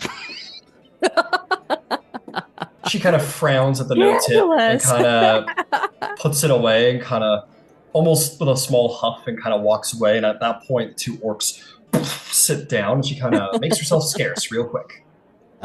Warvenril, the Fearbolg, gives the server a hearty smile, not knowing any of the local customs, thinking he did a good job.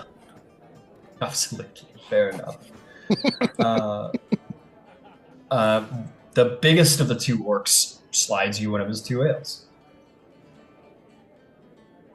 The Fearbolg grabs the ale and very politely pushes it back, feeling as if there has been some mistake. Who drinks for you? Sorry if you misplaced this, is all he could muster before tending to his food.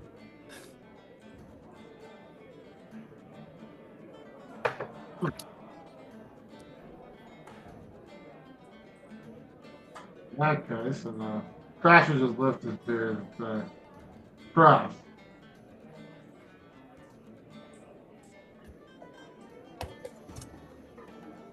Does lift his beer and what? Sorry, I missed that. He lifts his beard and says, Crash, his name. this Fearbolg nods, kind of taken aback, doesn't really know how to take that, and I am a Fearbolg. And then he nods as if that is an astounding, enlightening I love him. enlightening exchange, as if that's almost his entire life story. Does a Fearbolg have a name? The Fearbolg kind of reels back, but he's been in this situation before, and he simply says, I am exiled from Warvenreal.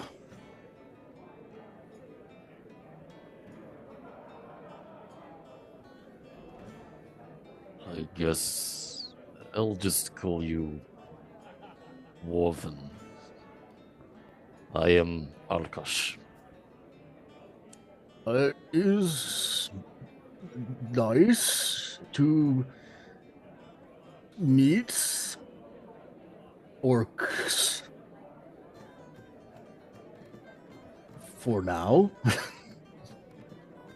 you'll be the first one to say that. Well, that's as fair as an answer as we've ever gotten. You remind me a lot of our great father, last we saw him. Which, he didn't remember my name very often, actually. But, Sorry. It's funny. and then, like, Crash mentioning that, kind of like, he flattens a little bit and, like, sniffs his beard. I mean, sniffs his beard, swivels his finger, and then it kind of, like, pulls from it for a little bit, taking some thought. It's At this safe to point- say, Yeah, go ahead. Go no, Sorry. go for it. We'll say the small talk is kind of ended there, as maybe as Crash is interacting with the Fearbolg, Arkosh, you have a better view of the door, and you happen to see that amazingly wise tiefling walk through the door. That messiah of great divine wisdom walks through the door. Brother, the demon shaman has entered the building. Wait, how does my hair look? Don't let me say anything stupid this time. Oh my goodness. You I love barely that the had- low charisma tiefling is like. Sorry, continue. Brother, your hair's barely grown back since you. Oh, but you know the line. Anyways, what did he say? Something about unburdened. It made me realize I have many burdens, brother. But no, shh. Shin, what do? You see the two. It's impossible not to see the two giant orcs who are sitting with as unlikely a creature. This you don't. Shin, roll me a nature check and see if you know No what way. that creature is. There's almost no way. Yeah, the dice abides. I rolled a 2 nature check. It's probably gonna be 4. Sitting with some strange half giant creature in the den of the corner. What does Shin want to do? Shin is going to try to catch. You said there's multiple. Not barmaids. Yeah, barmaid. There's multiple barmaids running around, right? Correct. He'll try to catch one whenever she's done serving a table. Yep. This one woman is like serving a table, and she turns around. She says, "What can I get?" Oh, I'm sorry. I'm so sorry, sir. What can I get for you? It's required of a man of my character to act and pay his way righteously. Do you guys have any dishes that need doing? Maybe another performance check. Oh my fucking I want god. to see how far we can take this. I got a 12. I want to see if they like this 8 charisma tiefling ends up like with a crown on his head by the end of the session 1. Aw. She's like, yeah. He blinks a couple of times, sort of like stunned by your humbleness. She says, "We do. There's, there's always going to be dishes. But we could sort out that. If you're willing to work, and you don't have coin, let me go talk to Scram Sachs. He's the proprietor, and then maybe we can get you some food first. How's that?" Yes. Give Mr. Sachs my regards. I shall. Grab a seat, and I'll come see you in a second, sir. Yes, go in peace. Oh my. Okay. I'll go in peace. And she walks away to go find the proprietor. You look around for a seat, and the only seats really available, despite all appearances in Tailspire, is the one next to the 3 rather monstrous-looking individuals, equally as monstrous as you, maybe. Also, if you're looking for Shin's little token, it starts with a P. Since his name is Shin's little Paige. token? Yeah, if you're looking to place him down somewhere. I've been watching you, and I'm not sure what you're hunting for. I'm like, what is he doing? Oh, sorry. I don't think I ever got I gotta just go look through my messages, but I don't think I ever got the Hero Forge, so I gotta. It's in there. Yeah. There we go. I got it. Yeah. So I'm gonna be adding that up momentarily. Yeah, no I worries. gotta do a couple things for that. But yeah, go ahead. The real monster is what we make of ourselves, and I'm just gonna go sit with them. Incredible. Very good. You say this to yourself, and Crash, and Arkosh, maybe you're kind of like your back straightened as you see the wise demon come over to sit with you. How lucky.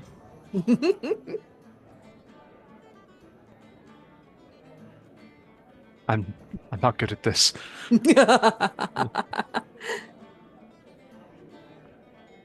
I'll use some kind of wise man or shaman. Wisdom comes in many forms. Damn!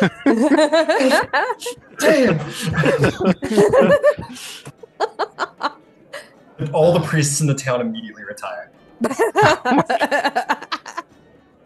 Through this awkward exchange, there's just a weird kind of wet snapping of bones as this Fearbold just starts eating as loud as possible. As he looks up, funny. kind of, meat bits hanging from his mustache. I'm Fearbold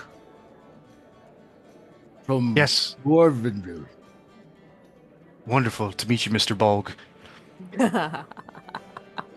Oh, so fear's the first. Oh, interesting. And then Bolg. the creature smiles with a couple missing teeth, goes back to eating.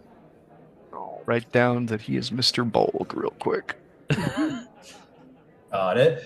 While you're writing that down and you guys are all there and small talk begins to ensue, the last of our travelers today come through the door.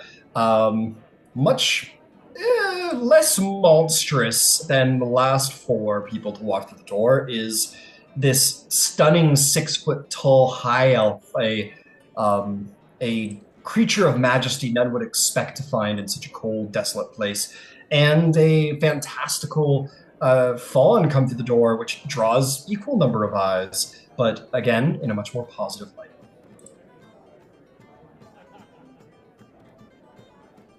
What do you two do, if anything? Are we still walking arm in arm, Jupe? We are until Lila gets inside and she hears the music and she sees the drinking and everybody's having a good time and she's like, she takes her lute out and she starts playing along with the bards. Oh. All right, you run over to the bards. Go ahead and make a performance check to join up to see if they appreciate the addition. 22. Oh, Jesus, very good. Jesus, my lord. You just like with stunning, just like skill. Obviously, you don't know the song, but get the music here is like not bad, but different than what you're used to.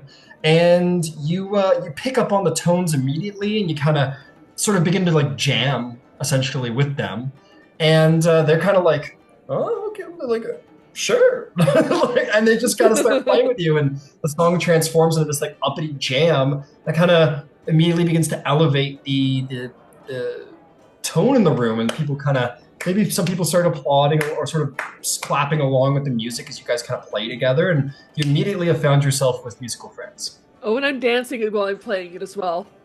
Very nice. Got it. Drawing Very a lot nice. of attention. Myriadis. Did I say that right? Yes. Yes. Very good.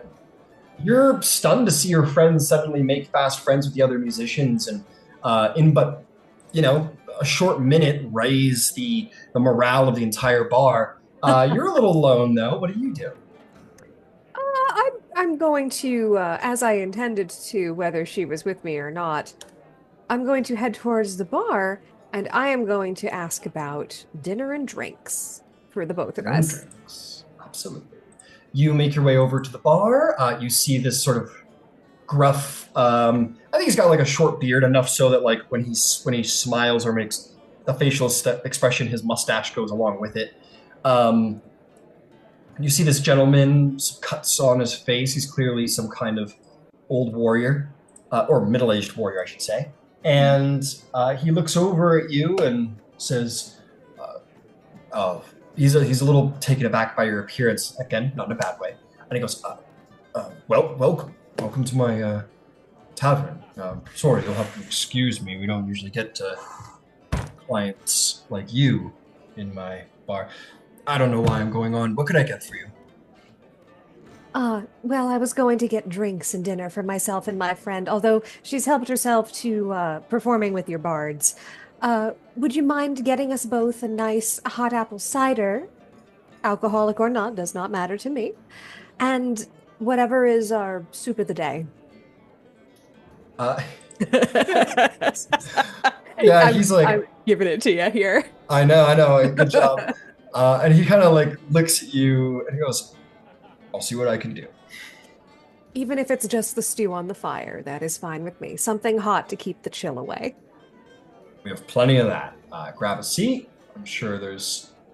He kind of almost like looks across the bar regrettably at the few remaining seats, and he goes, "I'm sure there's some people here who will be leaving soon. If you want to." Oh, it's perfectly fine. I'll find somewhere to sit, even if it's with strangers. Okay, all right, sure. Someone will be over to serve you the food and drink soon. For your friend too. Wonderful. I'll keep her bowl and drink handy, but I'll pay for the both of us if you don't mind. What a kind friend she has. Let's see. And he's gonna say a gold for both of your meals, and let's say a silver for the drinks. All right. Now, I would like to perhaps discern if he's he sees that I have money and perhaps is trying to upsell me. Yeah, make a check. Give me insight. You got it. And I will do this in D&D Beyond for fun, just to see. For sure. Okay, because I've never done this before. That is an 8. That is an 8. Yeah, he's so I never like to give like neutral answers when it comes to rules, success or failure. So as to avoid like, hey, could you do it? If you don't roll well. So I will say you get this moment that this human's maybe like, yeah, maybe he thinks a little well of how well dressed you are and the station of your elven background, and maybe he's trying to upsell you possibly. Does the soup Charge come, you. does the soup come with bread and so forth? It does. Oh, wonderful. Well, so long as it comes with all the extras, that's perfectly fine, and I'll pinch out the requisite 1 gold per meal and 1 silver per drink. Oh, it was 1 gold for both both your meals. Oh, very good. I'll pass that over and put down like the 1 gold piece and the 1 silver. Excellent. And so you do. You make your way over. There are. I'm going to ask Shin. you see the table. Where would you have liked to have sat? Across from the Firbolg or beside one of the Orc brothers? Uh, oh, you know what? I'm a bozo about personal. So I'll sit really like as close to the Furbolg as possible. Like, yeah, yeah. Right in that Beauty. corner. We'll hang Yeah. with them. Got it. Nice. So you turn around, Miradas, and you do see, like, in fairness, the four most monstrous people you have ever seen sit in a group in your entire life. And you've lived for a while, so that's saying something. What do you go and sit at the end of the table? Do you sit next to one of these giant full-blooded orcs, which you probably have never seen before? You've never seen an orc in person, only heard of their violence. I'm just going to vibe check wandering up to their table and see if they take offense to my presence. However, I'm going to be carrying my cat in my arms. So if they have a problem with the kitty, they have a problem with me. Go ahead and make an insight check. All right, we'll do it also in this again, and we'll see what I get. It is a 15 plus 3, so 18 for insight on these fellas. 18. So as you four are like in discussion, you see this like clearly like this elf of grace and like noble clothing, tall and beautiful, more so than anyone you've seen in Bryn Shander, maybe in all of your lives, walks up to the table with a cat in her arms. What would be the reactions on your face? Keep in mind, insight isn't a mind-reading power, but she will read your facial expressions well. I think that like as the number of people is kind of starting to grow, Arkosh is becoming kind of more and more withdrawn, particularly because Shin is sat to his left. He's kind of like tucking his arm, his hand like under his right arm, and generally he's kind of just looking down. He doesn't just notice that they're approaching, but kind of just looks away immediately. It is the opposite effect for the beanpole of a Firbolg, who seems to be coming more out of his shell, with more barriers of strange beings around him, so he can, kind of skirt under the radar a bit more. And food that he's just kind of disgustingly munching as loud as possible. Maybe He's gives you a having happy time. He Yeah, gives you a almost rosy cheeked smile as a chicken bone, almost disgustingly small for his face, snaps between grizzled teeth. Right. And what about Crash? Crash tucks his cloak in, kind of like a loitering corner dealer, as like a possible DT approaches. Seeing Elf. He doesn't see her like he might not notice her ears right at first, depending on how flowing her hair is. So he just thinks she's like a human and probably a narc. As a note, you orcs and elves probably have a long. Orcs and dwarves more so, but orcs, like elves are one of those like high and mighty races that look down on the orcish people. So there's probably a little racial tension there. The sheriff already welcomed us in. Yeah, it was peaceful. Oh, I'm not here to cause problems. I'm just here for dinner. No. Oh, we're not cooking. I know, I'm waiting for the chef to come by with food. Well, the barmaid, anyway. The Firbolg sets down his mug, he coughs into a hand. Ew. I am Firbolg from Warvenville. And he nods like that's all the explanation he needs and goes back to eating. Crash nods like that was like the clearest guy. Yeah, it's Mr. Bolg. Well met. I put the cat down on the floor, and the cat immediately cozies up to Crash like, you're my new friend. So you've got a little calico cat, like, suddenly laying her head on your boot. Just Very waiting. cute. Very cute. Have you seen Bramble yet? Crash like immediately his natural side wants to come out, but he immediately forces that like grumpy like. But you know he's just dying to be like. You also know that looks like dinner too, right? Yeah, Looks that like too. that's Like, good meat. you know, he'd eat it, but like, you know, sometimes the babies are cute. The babies don't have any meat. He'd eat its mom, absolutely. You know what I mean? Gotcha. Look at all that meat on it, though. You got yourself a stew. That's Oh a my healthy God. That's a healthy rodent. It's kind of Oh like my me and gosh. pigs. You know what I mean? Like, they're so cute, but they also taste delicious. I'm gonna Fair park enough. it. I'm gonna have Miri park it next to Crash. No fear, no care, not even a hint of being bothered by any of this. If All anything, right, the you. only thing that she is offended by is the Fearbolg's table manners, and even that she can overlook because she is traveling. The cat looks at you as its head is like propped on Crash's foot, up at you, Miradas, with a look that says like, "This thing's gonna eat me. Why are you making me do this?" Like, she's like she has her eyes like wide and kind of like looking around for escape routes as her head has been nestled on this giant orc's foot. At that point, we'll say the food comes over to be served. The two waitresses come over. First for you, Shin, sort of serves it in front of you, kind of. If you wanted to clean some dishes, Scram Sack said it would be fine. So feel free to eat, and then we can set you up in the kitchen. She looks around nervously at the rest of the table and makes her way to anywhere else. Yes, Arkosh. I'd like to order some food for me and my brother. I want you to make either a persuasion or intimidation check to see if you sort of like if she pretends to not hear that or receives that. I say to the waitress before she runs off, I'll pay for it for them. 7 of persuasion. A 7. Unfortunately, she is out of there. You're like, I'd like some, and then she's like already out of there. Like she like maybe she didn't hear you. I Incredibly rude. I ease my plate over to my new friend since I'm crowding him.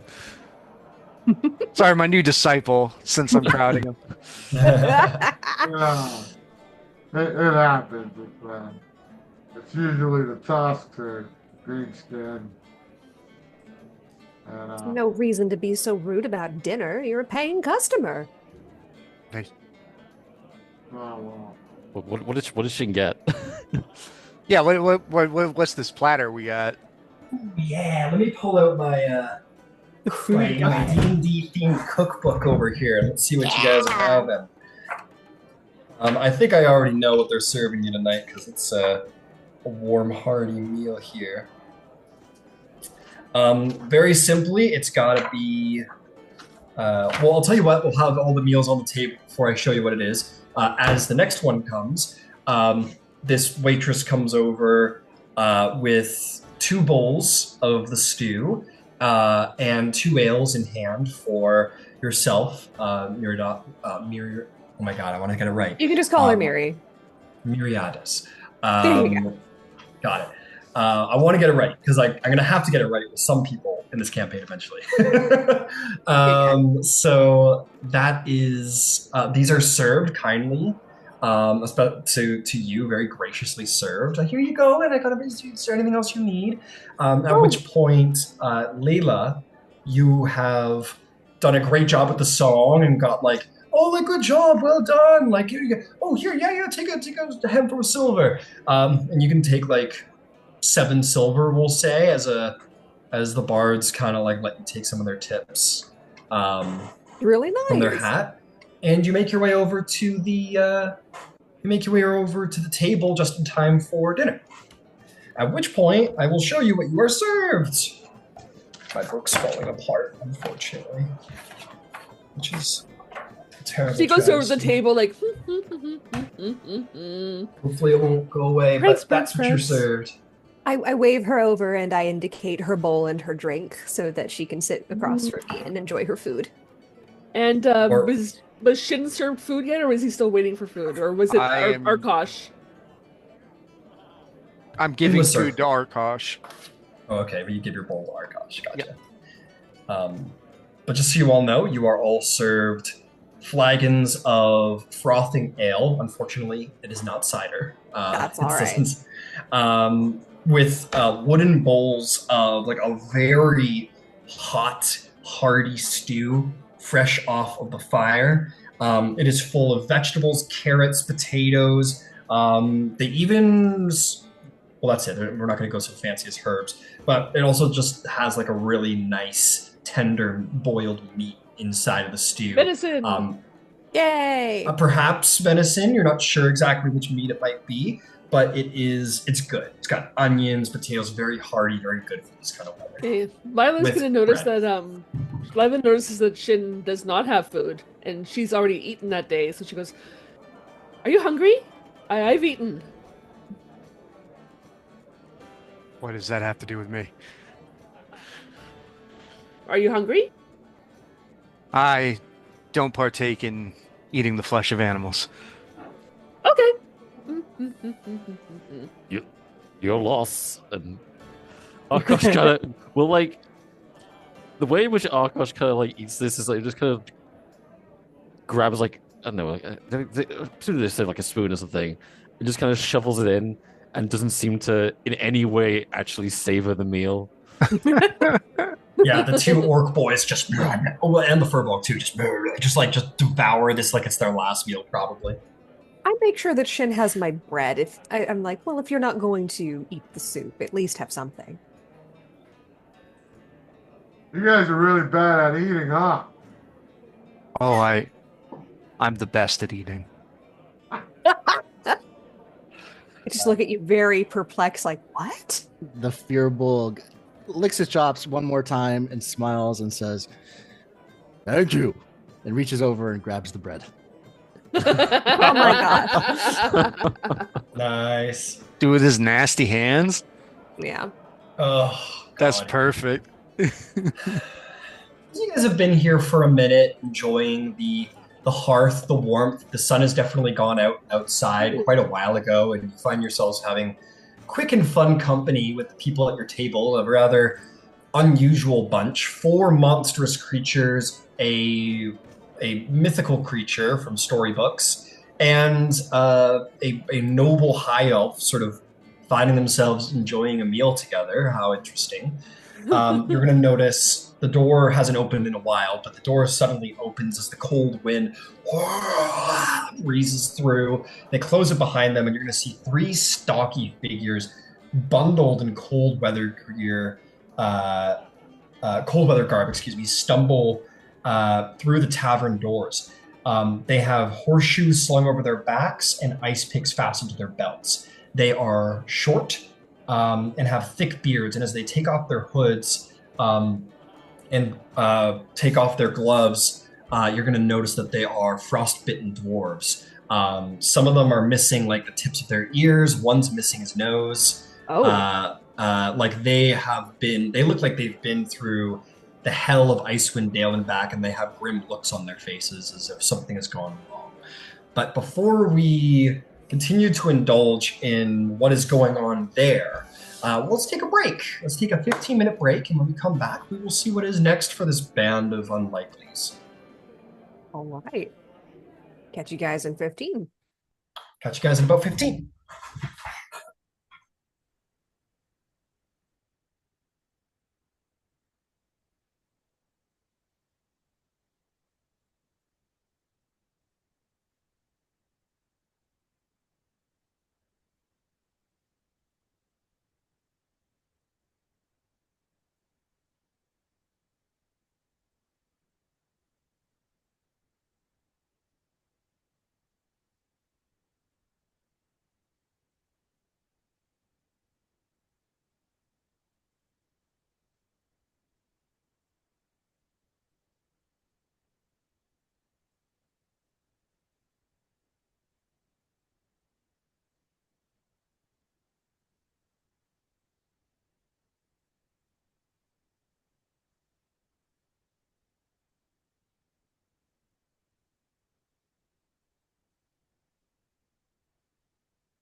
Bye. I'm Have a good one. back with delicious snacks. Nice. Oh.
Ah, I see bringing food was a grave mistake because now my cat is here. No, Bramble. No, no, no, no, no, no, no, no, no, no. Taking notes for your familiar's personality. Likes Ve- snacks. She's very interested in two things: food, snuggles. Mm. There are worse cats. Well, she also likes to bite, but she's a baby, so I kind Oh, of expected that. right. Bramble, stop playing with my dice. As much as I appreciate you rolling for me, baby, please stop playing with my dice. Here, hold on. Let me show you what I'm dealing with here. Oh, Here she is. There's cute. she's very cute. And here's what I mean by the big old eyes. But Such cute. this is our cat Bramble, who is also our my little familiar in game. So this is what she looks like. Nice. Cute.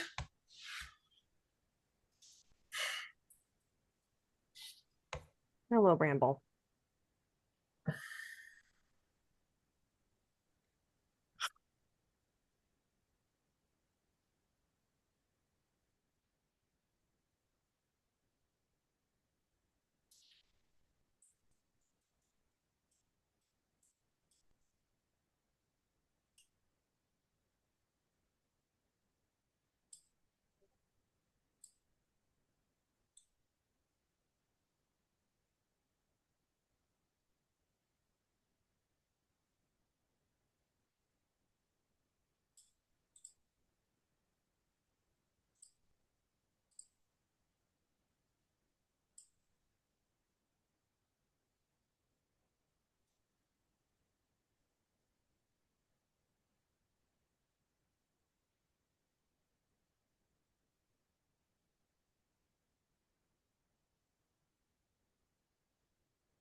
We'll get started once everyone's back at the table.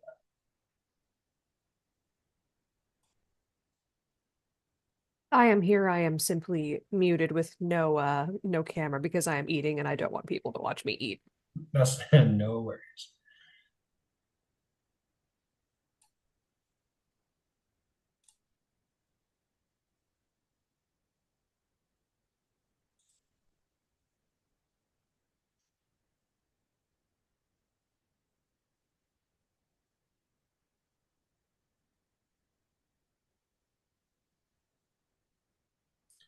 Uh, okay. Crash Bandicoot, where are you? AC, where are you, buddy? Alan. Alan, where are you? Probably in the bathroom. Mm-hmm. Give him another minute or two, and then we get started.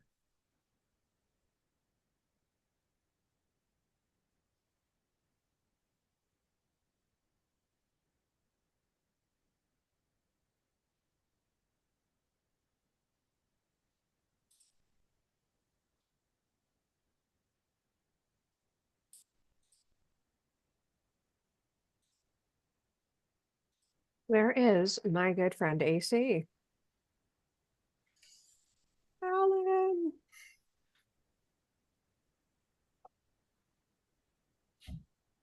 I was going to show up to D&D, and then I got high.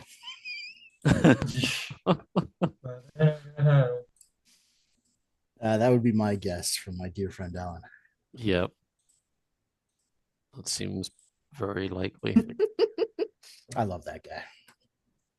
All right. Well, why don't we get started? And Crash will be with us when Crash will be with us. So, you guys see these three dwarves who look like they have just had the roughest day,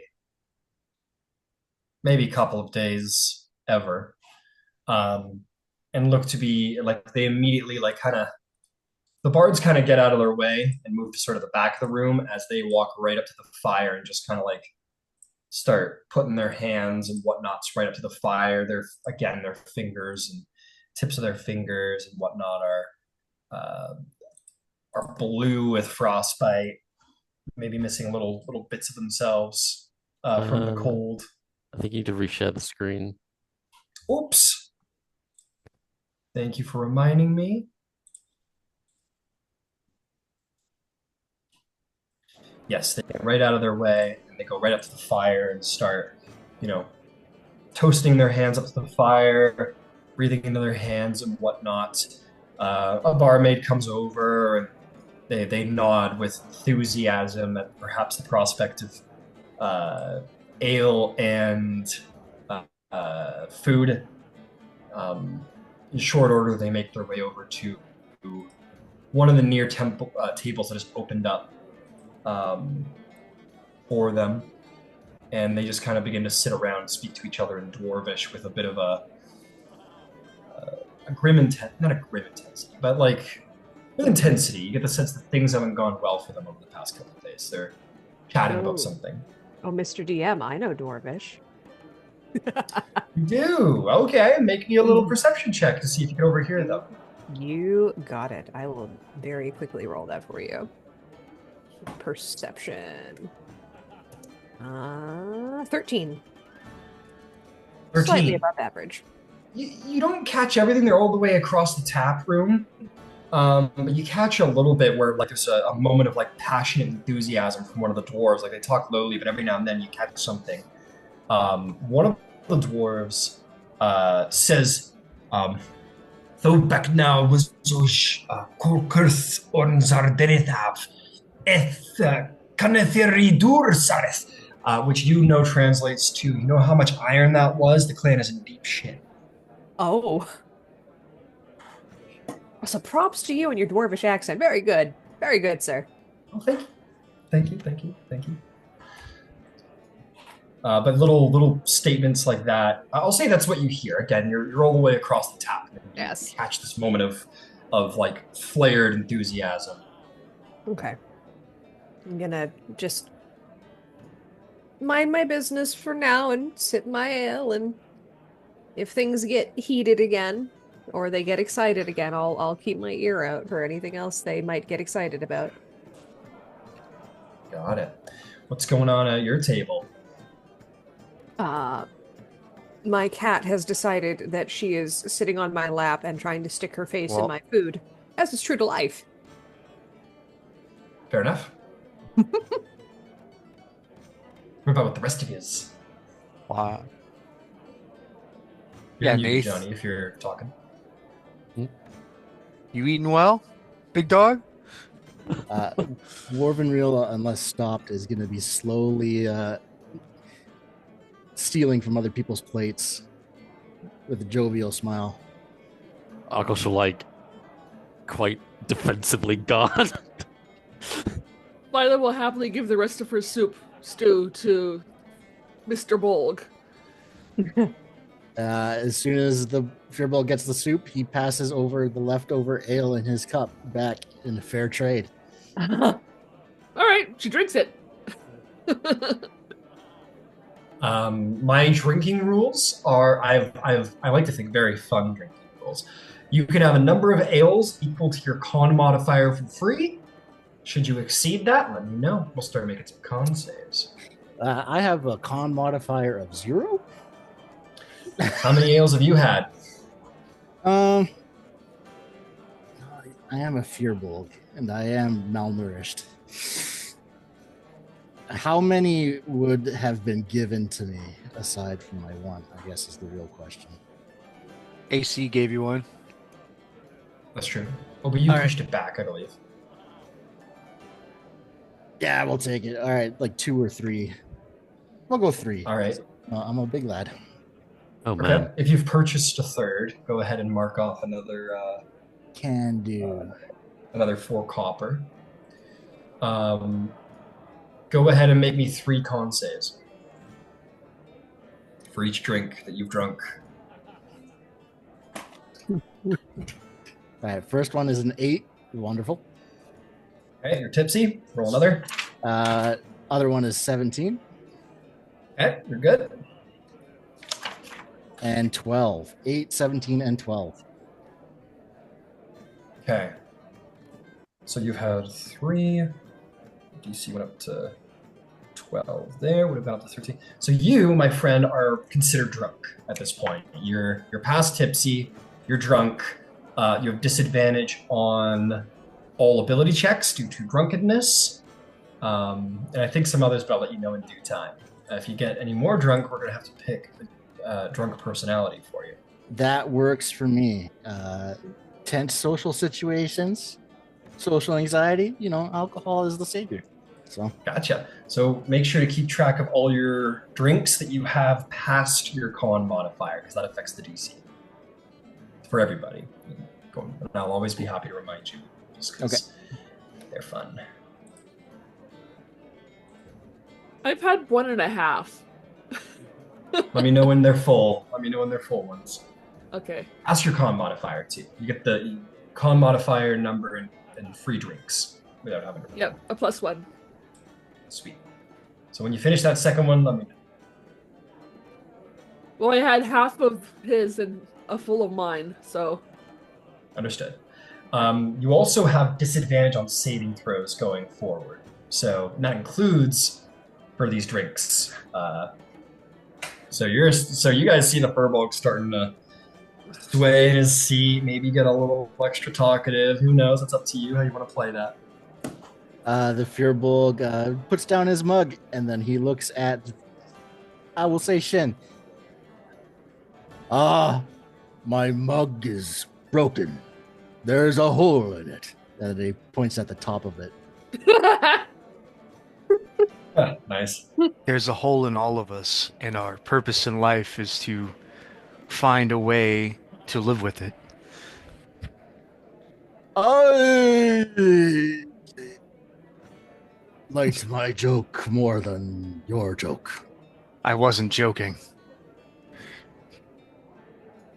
The Firbolg miles. Whatever that means. I haven't worked yet, so I'm just going to avoid eating. Fair enough. Fair enough.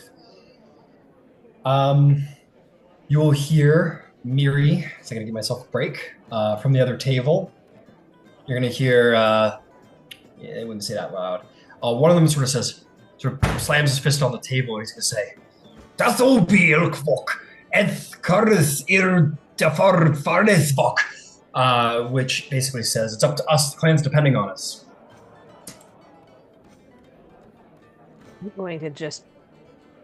I'm going to peer in that direction, just like my eyes flicker that way, but I'm not going to turn my head.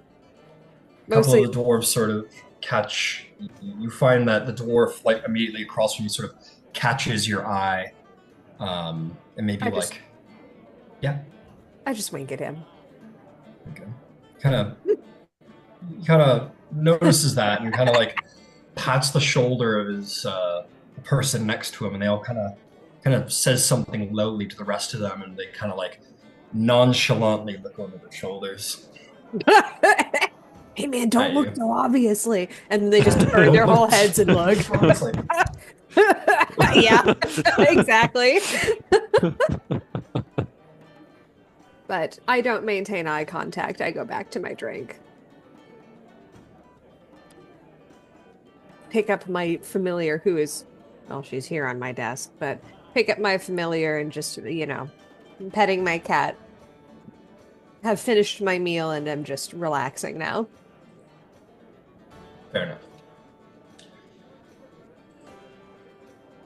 So, to be clear, the rest of you hear the dwarves, like, in their tongue, sort of doing shouts. Go ahead there, or caution. What brings you all to Icewind Dale? You don't strike me as local. I'm looking for my sister. You seen her? Just kind of slowly shakes his head. She looks like me. Only little. I haven't seen anyone like you before. Oh. First talking creature with hooves I've ever seen. Warvenrill barks up. Bolg's seen plenty. I am from Warvenrill, exiled. Did you see my sister? Oh my gosh. The Firbolg kind of just scrunches his eyebrows, and that is all the response you get. He just stares at you for a while, trying to remember. She stares back, just waiting for an answer, like on the edge, waiting for the answer. Give him a moment, my friend. Shin's just going to be stroking his goatee.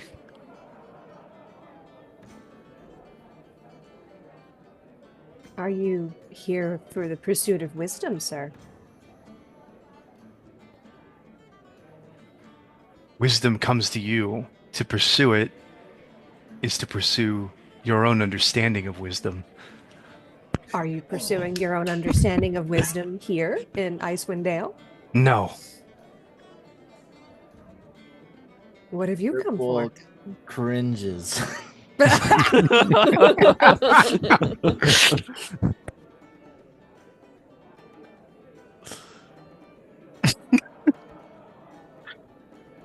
I've pointedly not answered the question myself. I'm simply redirecting it to other people. Why are you here? Nobody's willing to answer. What is...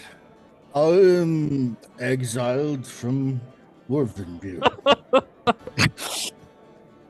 There's nowhere else to go. I see. Lila will kind of look over at Shin. And she'll go, Oh, shit. who's wisdom? My phone just died, so that was my camera. Uh-oh. Still here, we're good. Sorry about that. Who is wisdom was the question? Yes. Yes. Who's that? Who is wisdom? Yeah. Said there's like a search for wisdom. So who's wisdom? Wisdom is all of us. It's the experience. I'm no wisdom. I'm called Lila. I didn't ask. Well, I'm I exiled just thought I from should be clear. Warvendir. Oh my gosh. I'm just I look to Shin.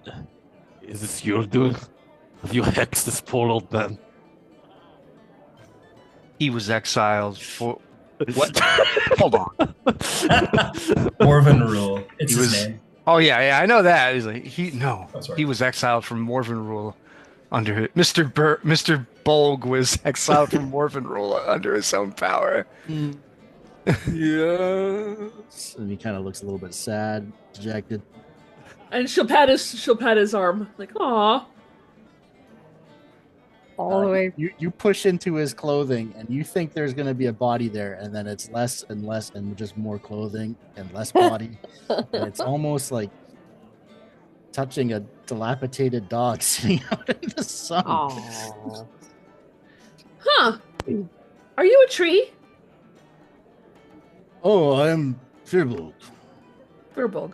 from. He was Morvenville. exiled. He was exiled from Morvenville. I am exiled from Morvenville.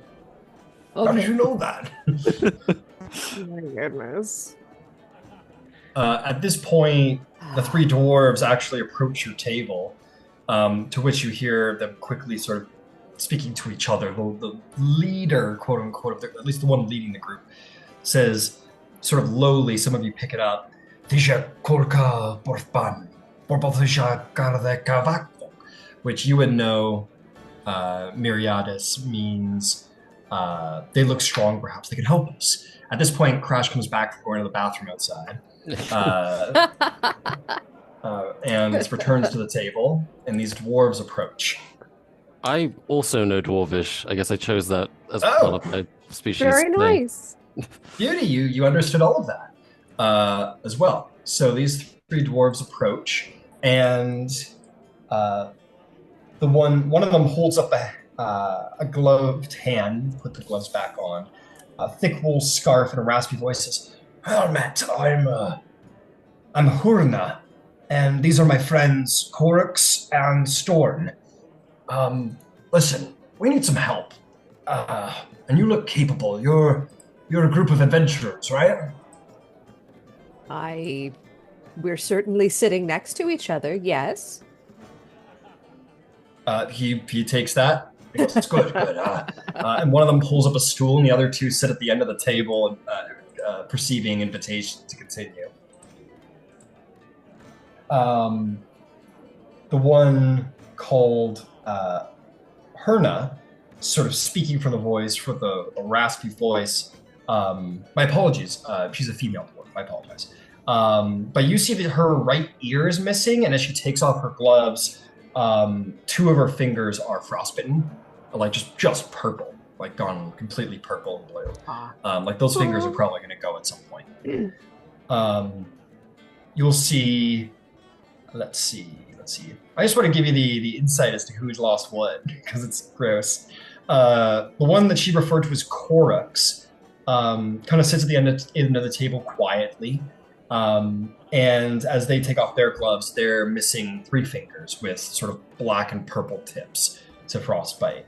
And the last one, Storn, is looking a little kind of a little tense, a little paranoid even, glancing nervously out at the windows.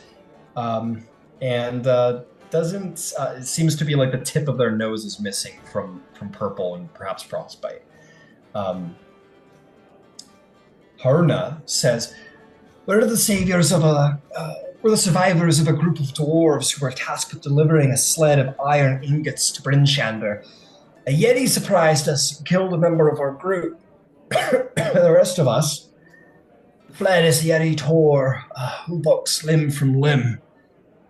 Now we need someone to go back and get the sled for us. As payment, we would offer each of you a gemstone worthy of 50 gold pieces, and the friendship of the dwarves of Icewind Dale can also be a boon here in these harsh times. You'll need snowshoes to make the trip in good time, but we really appreciate it. The Very. Bolg shakily stands up out of his chair through clumsiness and, being a bit drunk. You need help. Yes. Yes. I help. Oh, good. Oh, thank you. Thank you. All of you, I can't tell you how, this is gonna save, it's gonna be saving a lot of people. I hold up my hand and say, I've agreed to nothing yet, sir, and it's very presumptive of you to come to our table and ask us for do this for you? I don't even know most of the people here. Oh, I thought you said, you kind of like, I said we are certainly sitting next to each other, yes. But I don't really know them, no. The silent one in Dwarvish is going to say,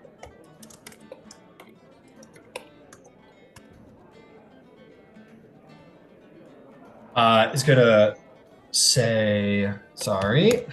Oh, you're fine. It's going to say, if. Oh, I wrote in the wrong place. That's why it's not doing the thing. Here we go. Sorry. You're good. The quiet one at the end of the table says, Ulf, the other one's, the paranoid one, kind of like hushed, just shh.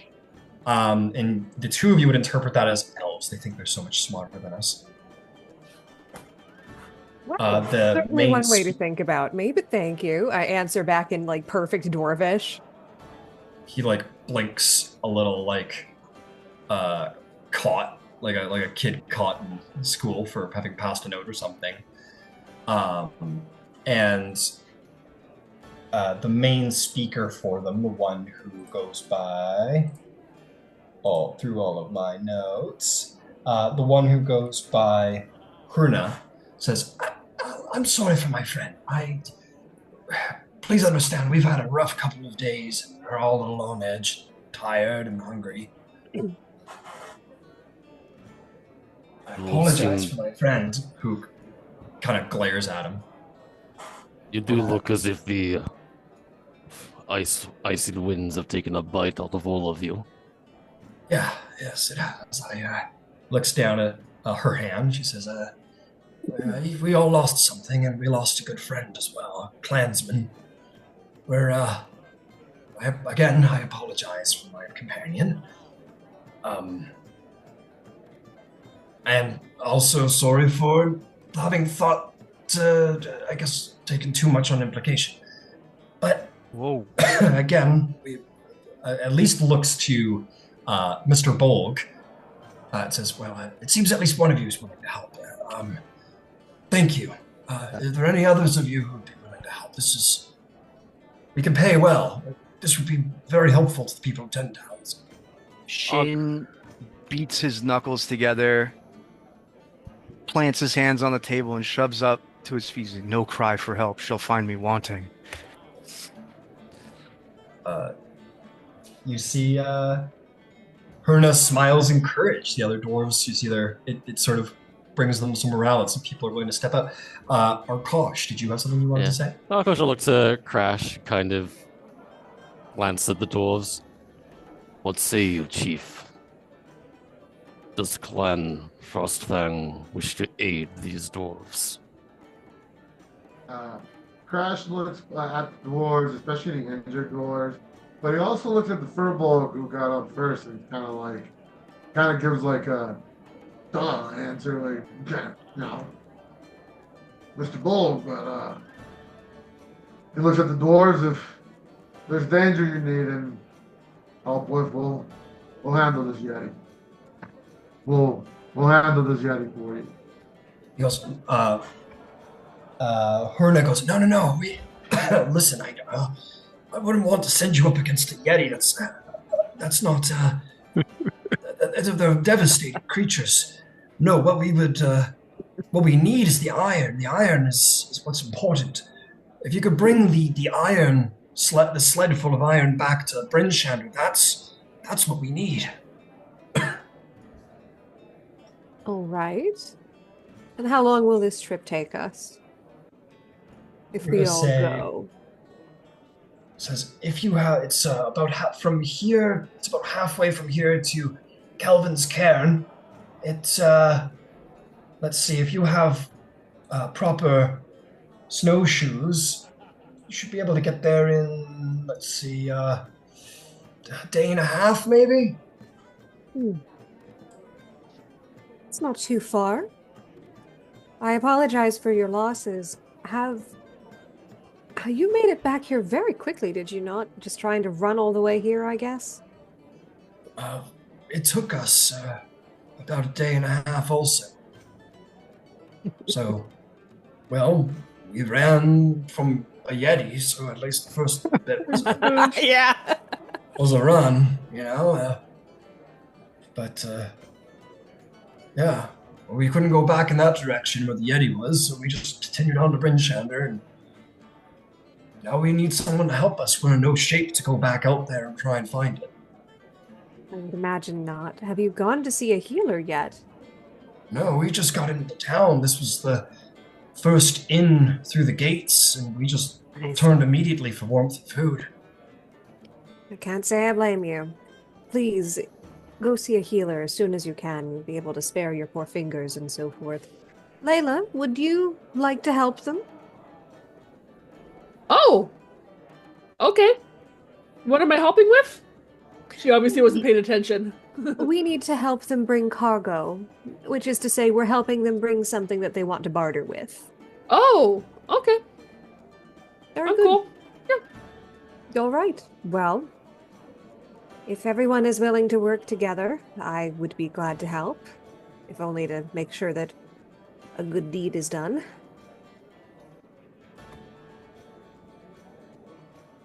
Is everyone in accord? The Fearbolg is lifting his plate, and despite, probably still looking hungry, bringing the food that he had over to the dwarves and is ready to walk out of the place. Oh boy. All right. Go ahead. I was going to ask where were they set up? Where did the Yeti set upon you? About halfway from here to Kelvin's Cairn. And all of you, I think, would have seen, or no. I would like anyone to.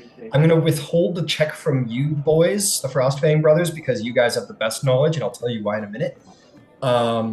But I'd like the rest of you, if interested, to roll a history check to see, or a religion check, either or, different information for different checks for Kelvin's Cairn. Dirty 20. Mr. Bolg, I will give you an advantage because you are from Icewind Dale. I'm gonna. What was that? It got washed. Okay, sorry. Okay, what'd you guys get? It was history or what? Religion? History or religion, different information for different checks. I'll take religion on a 12. 12. Dirty Okay, 20 understood. on a history check. Understood. Okay. So I'm going to give separate information to the Frostfang gentlemen in a minute because there's going to be relevant information for you too. So for my really good roll on the 20 there, you would know Kelvin's Cairn is this very tall, singular, pointing high mountain that is to the north of Tens Towns. The history behind Kelvin's Cairn is that it is long served as nobody's really dug within, but there are certain mines that go up to the base of it where precious, metal is brought forth to for trade and so on and so forth. But yes, the dwarves of Icewind Dale tend to live out near the base of Kelvin's Cairn. Very good. Arkosh? Oh, no. Sorry, I'm going to hit Shin first. Shin, on your 12 religion, you know a bit of the mythos behind it, and you two gentlemen will know as well this information. Legend has it that long ago there was a giant, a mighty frost giant named Calvin, who was the mightiest of all frost giants, and went into battle with the god Tempest, the god of war, and lost the battle. And when Tempest cast down his enemy, he threw a mountain on top of him to bury his enemy forever. And that remains there to this day. Calvin's cairn is the mountain of stone that was piled on top of the body of the frost giant Calvin by Tempest. Now, you two gentlemen, frost fans, I'm going to tell you what, it's a sacred place to you two. The top of Calvin's cairn is said to be the place where the spirit beast of your tribe resides. It is a difficult and treacherous climb to the top, but they say if you go to the top, there's a chance you might meet your spirit beast there and be granted maybe divine favor, wisdom of the tribe. Every chief who has been named was to make this climb as a symbol of their manhood and a symbol of their might and the favor of the tribe's spirit beast. So you have not made the climb, either of you, but it is a sacred place to your people.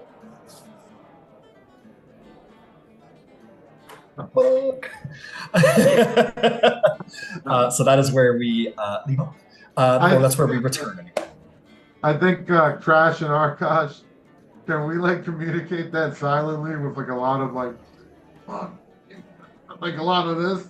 Yeah. And I like what? I think it might even say, I'll say like in Orcish, like, they say halfway to the cairn. Which Dumbraka, which he says Oh my god! is like, is this happening, dude? Like, is this really going down?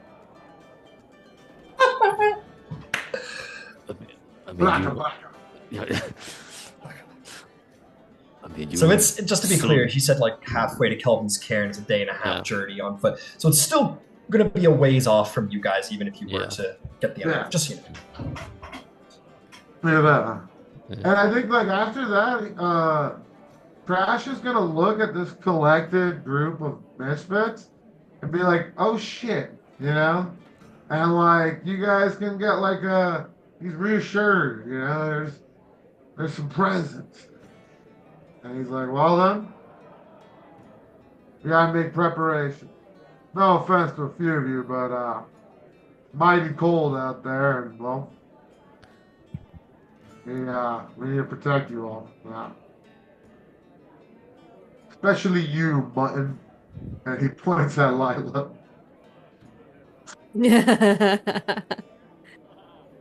I reach over the table and I pat Lila in the hand, just to be reassuring. Oh, you're muted, darling. She's doing her best not to have an outburst, but she just goes.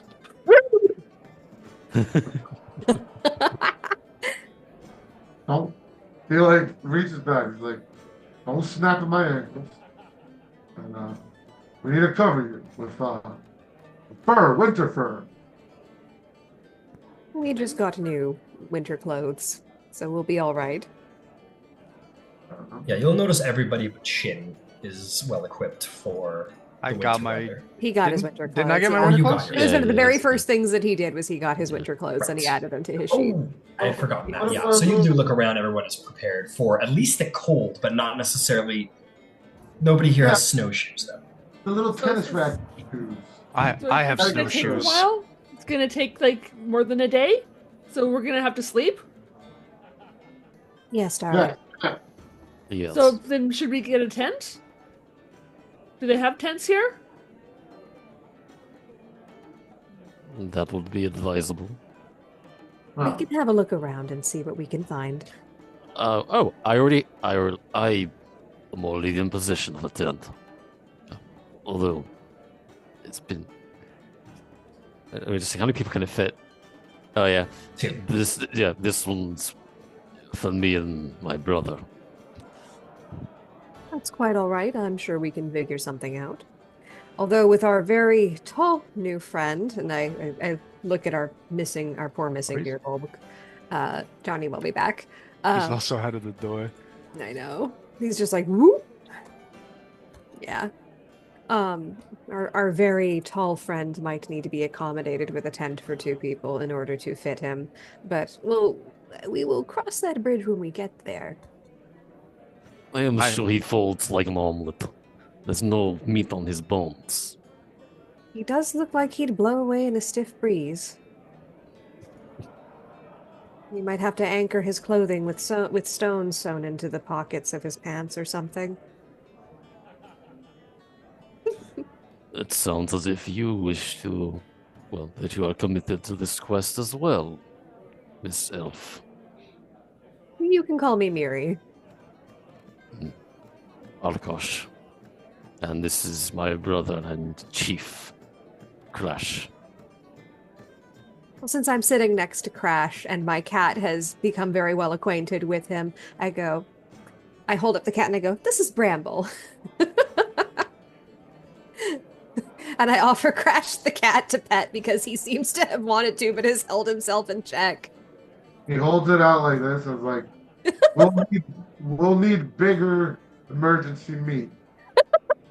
Well, she's a Preferably familiar. fat. She's a familiar. She's not really made of meat. She's a magic creature that I summoned from the Feywild.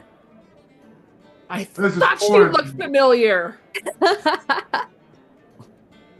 This is foreign to me, therefore it bothers me. He offers it. I put the cat back over my shoulder like a fur scarf, and the cat just stays there and chills, finally happy to be back where she belongs and not being bothered by other people. You are some kind of witch, then, or wise woman.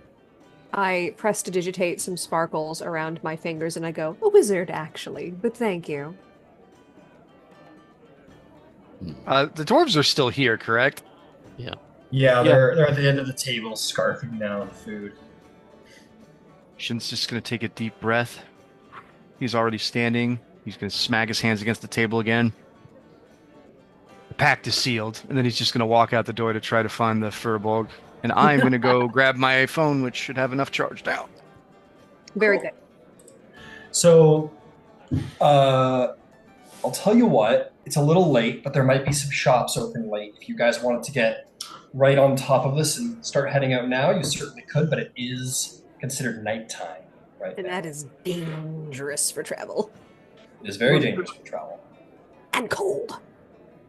The cold. The Those cold. are very daring, bold individuals, whom I'm already respect greatly. But I believe we're gonna need lodging. My brother and I aren't the most welcome guests in most places. Therefore, if you all are gonna walk with us, well, be ready to carry the same weight. You could always let me walk in front and be your pretty face. I prefer a bigger woman, larger than me, much larger and hairy. But Amen. I appreciate that. Somewhere Grummish is like, my boy. Yeah, that's right. I prefer the kind of woman that can carry me on her shoulders, on my side, and really bend and press me down. But that is neither time or place. Our mother could bench press 3 oxen with one hand. True. I love this, that this isn't like even exaggeration or women are just that impressive. I just nod, like, I could do those things with magic, but I don't think you'd find that quite as impressive. No, you're right. Now then, dwarves, do you need some lodging? One of them, well, the speaker for them will pull herself away from her food momentarily to say, "No, we are we can handle lodgings and whatnot. We're okay. Thank you, though.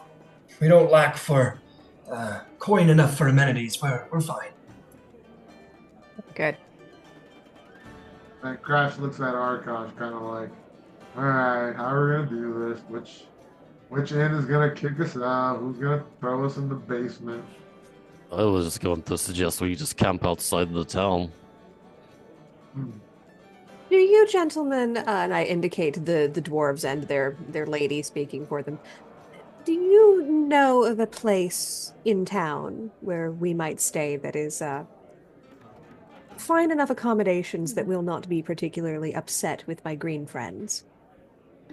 No, no, Yeah, my brother, look, you and the goat, stay with the dwarves. We'll find a place. Are you certain? We know where we're welcome. I would most certainly welcome you to stay wherever I stay, and if someone has a problem with it, they can fight me about it. Yeah, no, I respect that energy, that very quality when we speak to you. But trust me, it's better save it for the icy trail. Now, do you want a time of meetup tomorrow? Yes, what time in the morning? Well, I wake up and have a very regimented work. I have 100 squats, 100 push-ups. Oh my fuck. I take 100 laps, no matter the base. So all of this together takes me about 30 or so minutes, or whatever time is expressed in this world. Sorry about that. Yeah. 30 minutes will suffice. But yes, I'll surely be done before the sun's fully risen. When the sun begins to crest the horizon, we should reconvene here. There are only three things I like to do when the sun rises: train, fight, and make love. Only one of those will be happening tomorrow morning. Now then, I've enjoyed my meal. It's been great meeting you all. But we must find our camp. Before you go, I have to know which one. Mhm. You said there were 3 things that you do at dawn. Oh, I'm going to be training. Oh, okay. I was worried about that because, you know, yeah, making love to your brother, no. Good Arch just like chokes on his like the last life he drinks of his ale. Fearful cringes. No. But, I don't think that there's a woman big enough here to make him happy. exactly, you're catching on. Now then, as enough perversions, I'm going to find my camp. Incredible. Fearful goes with orcs. I like them best. Oh, you stepped back inside. We saw you run right outside, but I guess, yeah, no, well, Have you guys paid? Have any of you paid for any of all this food? Yeah, I know you Yes. two gentlemen paid. I paid. I have paid. Okay, cool. Shin asked to work and they never got back to him, so that's on them. Well, they said eat and then let us know when you're ready to work, basically. Oh, he'll be back. Don't worry. Yeah, so you just left with Dine and food. dash. Hey, he's Dine- used to yeah, communal living. You dined and dashed, yeah. Oh, fuck. He'll feel guilty about it when he remembers. Mr. Bolg, we're going to set camp outside. Do you have a tent? I You might check your am bag. exiled from Warvenville. One of the dwarves says, "You're going to sleep out there? It's better cold out there. Why not just sleep here?" I agree with the dwarves. It is cold. Why freeze when don't need to? Crash looks at Arkosh. He's like, hang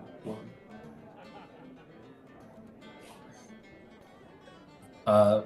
Okay. If you- If you guys if you- go ahead.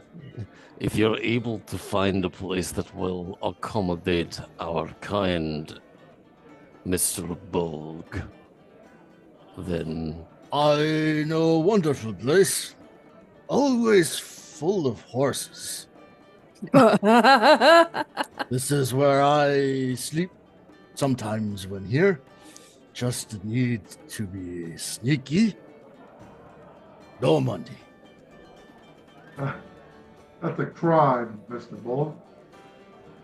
Since Mr. Bolg entered the building again, I will as well.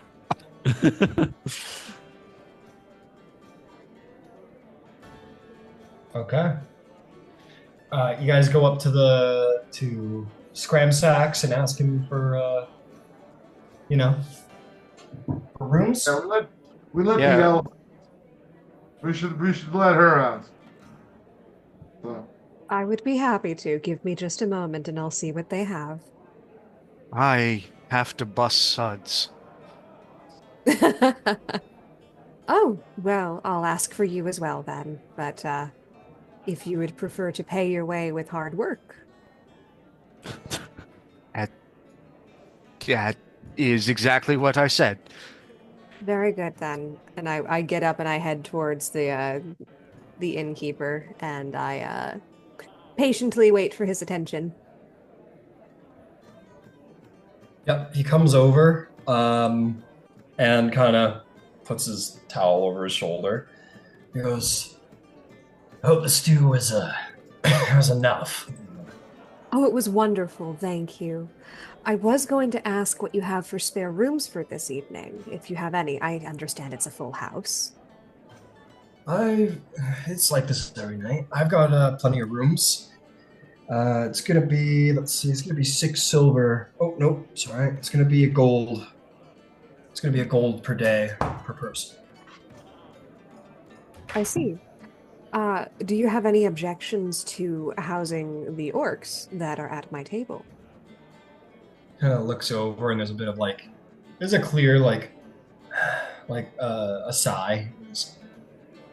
No, I guess I can stay. Any idea how long they intend to? Well, we're all going to be leaving tomorrow morning to handle a task, and they are with me.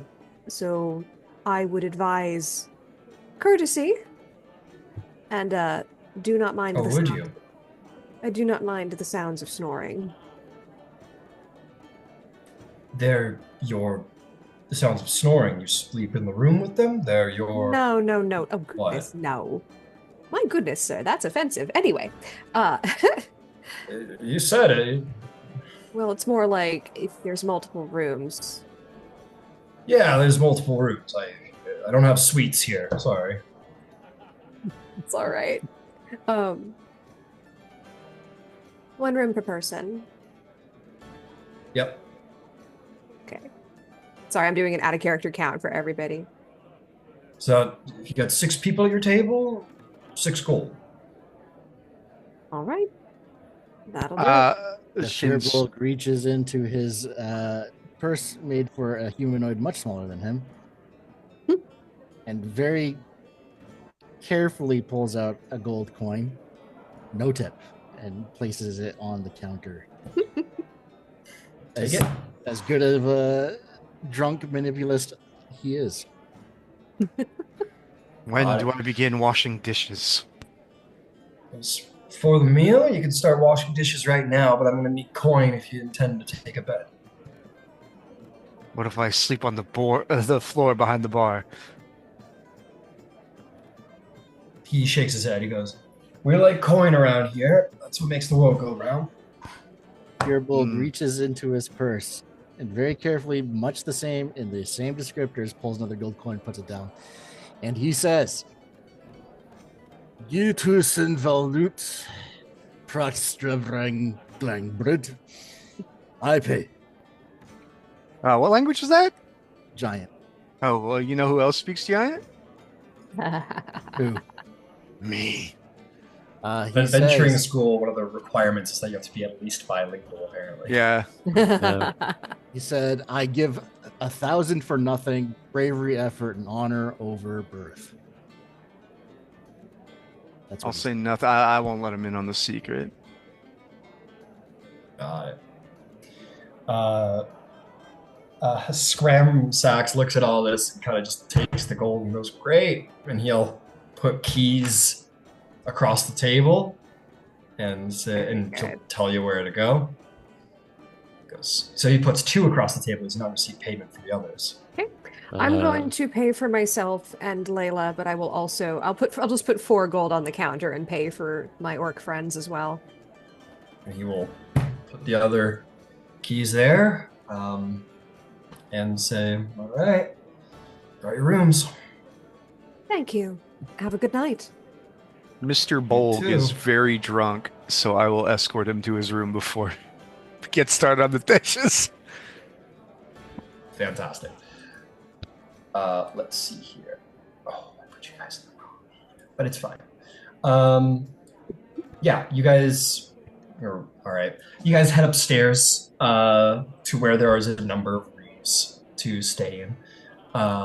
Yeah, they have quite a few accommodations, and yeah, you guys each are able to grab a room. They are small, somewhat cramped rooms, but they do have nice beds and something to put your basically like a cabinet to put your clothes and equipment in for the night, or and a side table. It's fine. It serves.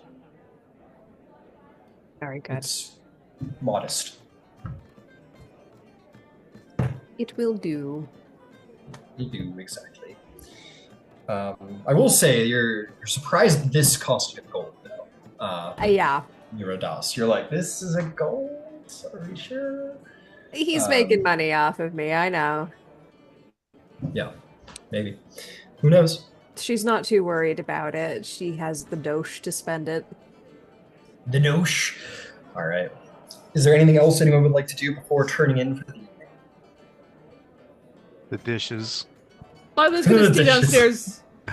Lila's gonna stay downstairs a while longer and play some more with the bards.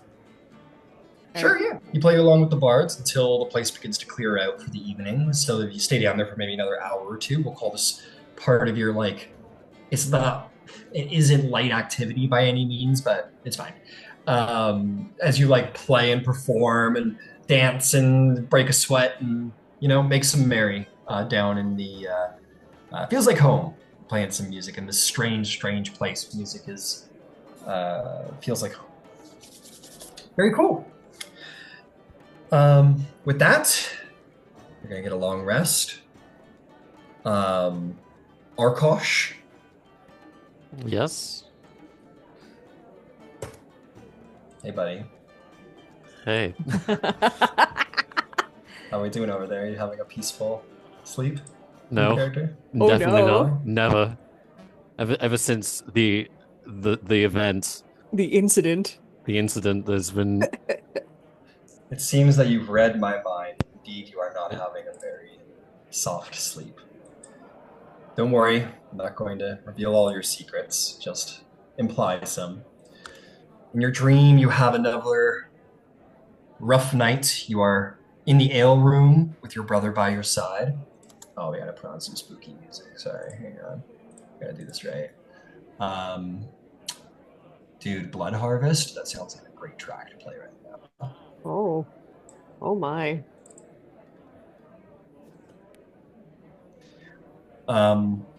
You're in shadow, in darkness of your dreams.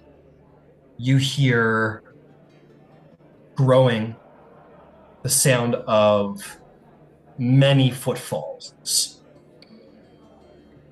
against the shaking of the ground like an earthquake. You hear the clanging of foreign metal plate against plate, the unsheathing of swords as the horizon begins to fall on you like a wave of metal. You hear the sounds of the tribe Frostfang scream for battle, for glory, for the women, for the children, for the future. You hear the sounds of the chief speaking in the great orcish tongue and with all of the might and bravado that he has. Holding the clan weapon high, which is in shade as it is now, long gone, and he screams wide and loud for all to hear, bolstering the honor of your clan. He says, Torukasliav! And your people scream, ah! In a battle rage as your people clash with a wave of iron and steel, and all vision turns to red, to blood. You feel the cold bite your limbs, and and you feel death encroach on you again and again and again until you'll wake up in the morning with your brother next to you. That is all. Sweet dreams. You all rise and rouse the next morning. The day is moving forward in Bryn Shander. You all find your ways upstairs if you guys want to get yourselves food for the day. You could. As a reminder, meals here are going to be 3 silver to get you some food for the day, perhaps before you set out on this journey. What would you like to do? Warvenrill is going to get 5 of those meals. Holy shit. He's very thin and needs you're going to be putting on weight quick, my friend. Oh gosh. I mean, kind of need to, right? So. That's perfectly fair. You definitely do. Yeah. Arkosh will definitely get a meal as well. Yeah. Beautiful. Almost so like 3 silver per meal. Sorry, how much silver? 3 silver. Okay. Yeah, I'll just bust suds again. I think Okay. Crash would kind of know that while Crash's like morning routine involves like training, Arkosh's is like almost a strict reminder to eat. Oh, yeah. Lila's still sleeping because she has absolutely no concept of how time works here. I would say I'll go check on you and wake you up. on top of getting like a meal, a warm meal for the day, Crash is gonna start stocking up on some rations too. Are they got some salted meats or something like that? Stocking up on rations. Yeah. If you guys want to make your way to the market, it's not the only thing you need to procure. The dwarves did tell you. And I think Mr. Bolg, Crash, and Arkosh, you're gonna go half as slow if you don't have snowshoes. You guys would just know that. Yeah. The other 3 of you probably don't know what snowshoes are. I was Well- sold snowshoes as part of my accoutrement. He said, "Here are leather boots." Yeah, exactly. Leather boots. That's right. So I think Crash is gonna try and size up everyone that was in the crew because as a chief in training, he's got a bit of like likes to pat heads, you know, even the little goat. Who doesn't know what she is, so he's gonna keep calling her a goat to verify. And he would stock up on supplies. So like, do you want to do like just like a broad sweep cost for like supplies that you need, including rations here, Ryan? Let's go through it.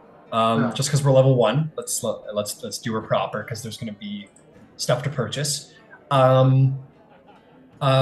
Myriadis and Layla, you guys went to a very nice emporium with very nice goods. Would you like to take the party there? I would, in fact, like to take the party there. Bring your business. Fantastic. You guys find your way following Myriadis, if you guys would follow. Shin, you're going to be a little held up because you are washing dishes. That will be time consuming. And you guys make your way to Rendaril's Emporium, this large warehouse market shop with many people tending to it. And I'll say, Myriadis, you sort of, if you wish to, you catch the eye of the owner once more. And he approaches. Andrana Tishan, welcome back. I see you've brought other guests to the Emporium. Fivefold venerations to you, my friend. Would you happen to have snowshoes? Of course, we can definitely supply snowshoes. 2 gold a set, if you wish, but they will be fine made and they will not break. Then I promise you that. I would like a set for myself. I'm not so certain that my friend. I gesture to Layla and I indicate her hooves. How would snowshoes work for her? I'm not quite certain that they make them for hooves. They do, in fact, here at the Emporium. Yes, most of the snowshoes work with leather straps. Those can be easily adjusted based on the size of your foot, and I have no doubt that they can be secured to hoof-like feet. That's not a concern. Would that be all right with you, Layla? Yeah. Very good. I'll also reserve a second pair for Shin, just to make sure that he'll have some. But he's not here, so he doesn't know that I'm doing this for him. Excellent. So 2 gold a pop if you guys want to supply yourselves with snowshoes, and you may add those to your inventory. They should be items to be added, as they do weigh a bit. I'm going to take the pair for Shin and the pair for myself, make sure that I pay my half-elf trader friend. And I do not know what Layla has for gold, but I imagine that she does have money since Nope, everybody. not anymore. Oh, no. Okay, well I'll pay for Layla's shoes as well. So that's 6 gold for me. Okay. If you're paying for Shin and Layla and yourself, yes, 6 gold. Okay, I'll take care of it for each of us then. So we do 1, 2, 3, 4, 5, 6. Okay. Got it. Okie doke. Rations you can purchase at your leisure. It is 5 silver rations. You may mark that all off. I trust all you guys to keep track of that if you want, so you can pick up as many rations as you require. It's Very good. mostly like, I will say though, for your sake, Shin, it is mostly like jerky, like seal jerky and meats, things that are like able to be preserved long term. So by and large, it's a lot of that stuff.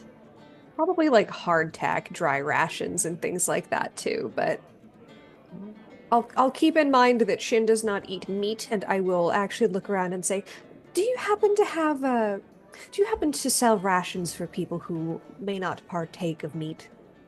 Vegan side quest was not what I was expecting. Yeah, and neither was I. He goes, oh, It might be difficult. I used to supply that back in my shop down south, but unfortunately, Icewind Dale isn't really a place that grows a lot of fruits or nuts for drying and No, I would long-term imagine supplies. I would imagine that's difficult. Do you sell hardtack or anything of the sort? Let's see. I might have some hardtack. Yes, we do. We do have hardtack, but I will warn, it's not fair. Eating hardtack alone isn't very.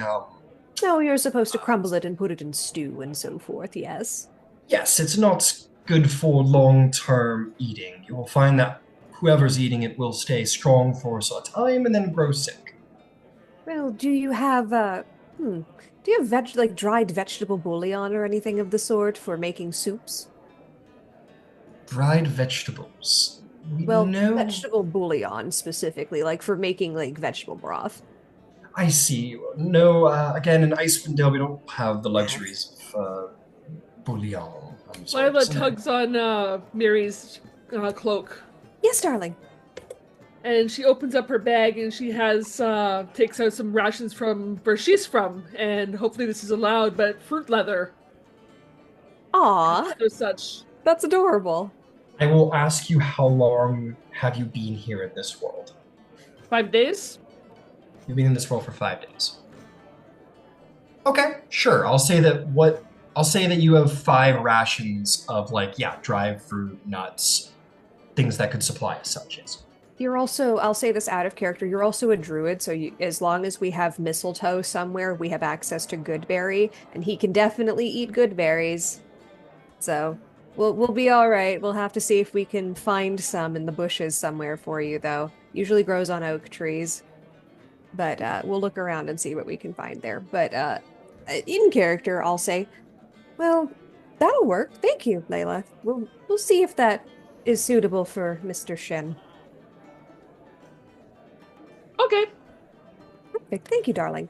But I'll get some hardtack for him as well, just in case, because it's better than not eating anything at all. Of course. Just make sure that whoever this is for you or whoever this is for, just make sure when they come to town they have a very hearty, nutritious meal. Yes. Thank you for this, though. Is there anything else that you might recommend for a trek in the snow? Well, you all are well equipped with the cold weather gear, which comes with crampons. So if you're ever crossing ice, I'd recommend swapping your snowshoes out with crampons, as they will hold the ice better under you. I see. If you have a little extra, well, if you have quite a great deal of extra gold to spend, you could purchase dog sleds. They go significantly faster, but expensive maintenance costs and so on. Well, as much as I love dogs, I don't know that taking them on a day trip would be prudent in the long term, but thank you for the offer. Okay, excellent. Other than that, there's any number of basic adventuring gear I could recommend. There's one cannot neglect the power of good gear. So I can recommend a number of things around my shop. I have actually this will interest you. I have. Let's see here. Where are we now? Where are we, Bridgehander? There we go. Says I actually have. If you ever need to catch some food on the way, but again, it sounds like you're not into meat. But if they're into fish, I do have a number of fishing rods that is fashioned from elven yew trees. Very well made with mithril fish hooks for catching only the biggest of game. Thank you. Now, I'm going to say this out of character. Dave loves a fishing mini game, but I do not know if Shin is pescatarian. No, you don't. I do not know if he's pescatarian. So I'll say I'll ask the person among my group who does not partake of meat if he is all right with fish. But for now, hold on to that for me, and if it is something that he's interested in, I'll be back for it. But I think after all of that, do you happen to sell tents? Of course, we do sell tents with the finest reindeer leather. Let's see. Burr. 20 gold. Oh shit. Nope, that's weight. 2 gold a tent should fit 2 people within each tent. Oh, let's see. Well, the boys already have a tent. Mr. Bolg has been sleeping in stables and probably does not have a tent. Let me see. Mommy Mary and her wallet is still very good here, so I'm going to be able to spend the money. Ooh, 2024 did you guys dirty. That you can only fit 1 medium creature in each tent. But we'll go back to 2014 and get their much larger tents. Hang on a second. The 2-person tents, yeah. Yeah. Their 2-person tents are... What? That's crazy that they did this. I'm going to upcharge it just to make it make sense. And say it'll be 4 gold for one that can have 2 people in it of medium size. Yes. Very good. Very good. I would need 2 of the 2-person tents if you don't mind. Of course, that'll be 8 gold for both. Excellent. I'll take care of that. I do not know who wants to sleep in what tent where. I have no preference out of character, but I'm going to grab those because there's enough of us that we could probably do 2 by 2 by 2 and it would be fine. But I'm gonna tell you what, make it 4 gold. I'm just gonna cut the price in half rather than up the price of the 2. Okay. Very good. I will take 4 gold off from here. 1, 2, 3, 4. Okay, that is everything paid for. I'm going to make sure that I've given my gold over to the trader. Incline my head very politely. And with all of my stuff, very carefully gather things up. But I'm going to hand Layla her very nice new snowshoes. Be like, don't lose them now. No. These are beautiful. Very good. All right, well, now we have what we need. Let's go and meet with our friends. So while Mariadis is talking with Layla, he's the trader, Rindaril, is going to turn to the other 3. And he's going to say, and what about you, gentlemen? Is there anything that you require from my emporium? And Additionally, you look to, I hope you don't mind my saying, it looks like you're accustomed to the cold weather outside of Brinshander. By chance, do you hunt? The Fearbolg is pacing, and as soon as he gets talked to, it's kind of startles. It's almost like he's sweating in this kind of environment. I hunt, yes. I am Fearbolg from Warvenville. I need snowshoes and other items. Please, thank you. I see. Well, snowshoes are 2 gold. That one size fits all. So please, 2 gold, and I will be happy to provide. The Fearbolg is counting gold. Do you have armor Fearbolg size? Big armor. I unfortunately only carry a small amount of weapons. I carry daggers and axe heads crafted by the dwarves of Kelvin's Cairn, and much more. But if you want really good arms and armor, I would suggest you go across the street to Black Iron Blades. Across the street, yes. Snowshoes is 2 gold. I need. Do you have? I'm sorry. And then he pays 2 gold and he shuffles away. Oh, okay. Good evening, sir, or good morning. He looks to the 2 orcs with a little bit more like of a held breath, I guess. Like, it's clearly like the tone changes to tense, but polite nonetheless, and says, "And what about you 2, tall gentlemen? I repose the question: do you 2 hunt at all while you're out?" I got no pelts to trade, but I need 2 pairs of shoes, about 20 rations, high in protein, fatty, lean cuts. 20 rations. Very well. For 10 gold, I'll provide you all 20 rations. The snowshoes are 2 gold each. And just in case, if you ever find yourselves out there and you happen to make a magnificent kill, feel free to bring back mementos of those kills, pelts, teeth. I purchase all of them. All right, 10 gold. Does that include the shoes, Ryan? No, 12 gold for shoes and 20 rations. All right, oh, no. At least your stone homes have one good custom. It's always good to bring back trophies from a great hunt. Yes. As you say, good orc, I purchased trophies. That's right, trophies. Above the table, Ryan, are these 1-day rations or regular rations? These are regular. These are just regular rations, but he will make sure that they're mostly consisting of like seal jerky, reindeer jerky, hearty dried meats, and salted moose. Yep, maybe a little bit of moose for the discerning customer. Will you be putting any trophies we bring on display in town?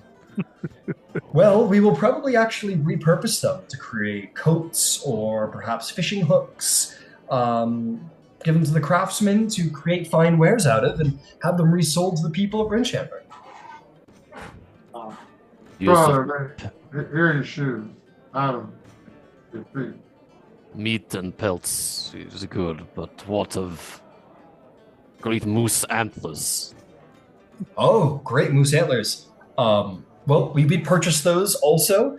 There is a use for everything, isn't there? Always a fine good to be made out of raw materials. You could also probably display moose antlers quite beautifully above the tavern fireplace, sort of a thing too. I see. Well, yes, you may keep them if you have a home to display them with. Moose, if you do happen to hunt a moose, that's quite impressive. They're even here in Icewind Dale, they're a little hard to find. So that would be quite the feat. I'm sure it would be very impressive.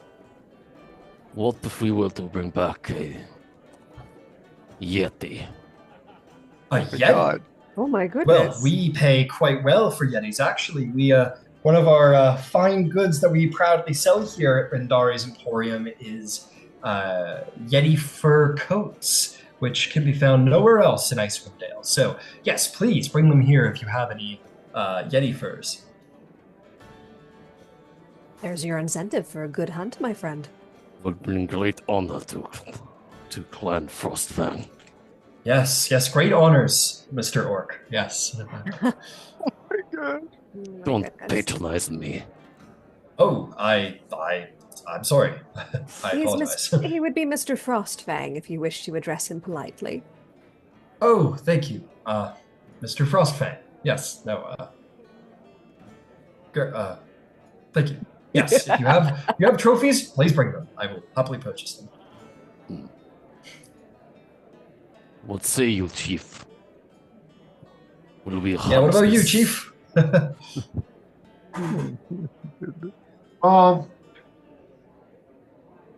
I prefer about a 10 pointer, 12 pointer. But if we're gonna bring him back, we'll bring him back. We'll keep it. We'll keep you mighty. You know, I'm not gonna settle for small creatures, but you know, how about this? If it can kill the small one, brother, it counts as a proper kill for us to bring back. As you say, brother. Even though, wait, no, is she one of the big ass fawns? Because I didn't catch that part of your description, GP. She's Or is 5'6". she Yeah. Layla's about 5'6", and Miri is like 6 Oh, feet okay, tall in her 5'6" heeled for boots. trash, like Rey Mysterio size. She'll Oh, consider it. 5'6" without the horns. Okay. There you go. In any case, we'll bring you back some good thoughts. Yeah. We should. Do we have enough bags for it? Well, it's gonna be a long journey. Very good. We should- The last thing that I need is I need to get 10 days worth of rations for myself, and Miri is not picky about food. So I'll just put 10 days worth of rations on my sheet and I'll be done with it. Don't have to worry about talking to him again. 10 days rations. Yep, that'll be 5 Very good. Got it. worth 5 silver apiece. Excellent. Gotcha. Very cool. With that, goods are done. I'll say it sounds like you're wrapping up market. At that point, I think Shin perhaps catches up with the rest of you at this time. I need to try and dip in. Basically, I need ring mail. Yeah, you want to stop by Black Iron Blades. You see this prevalent smithy in the market as you're making your way to meet up with the rest of these fellas you intend to quest with. You want to go check it out? Yeah. Firbolg walks in there, and quickly, if there's nobody in line. Are you a blacksmith, and do you have ring mail in large? Really quick. I just want to check it on Shin. Yeah. Shin, did you wanna do anything in the market or anything before you meet up with everybody?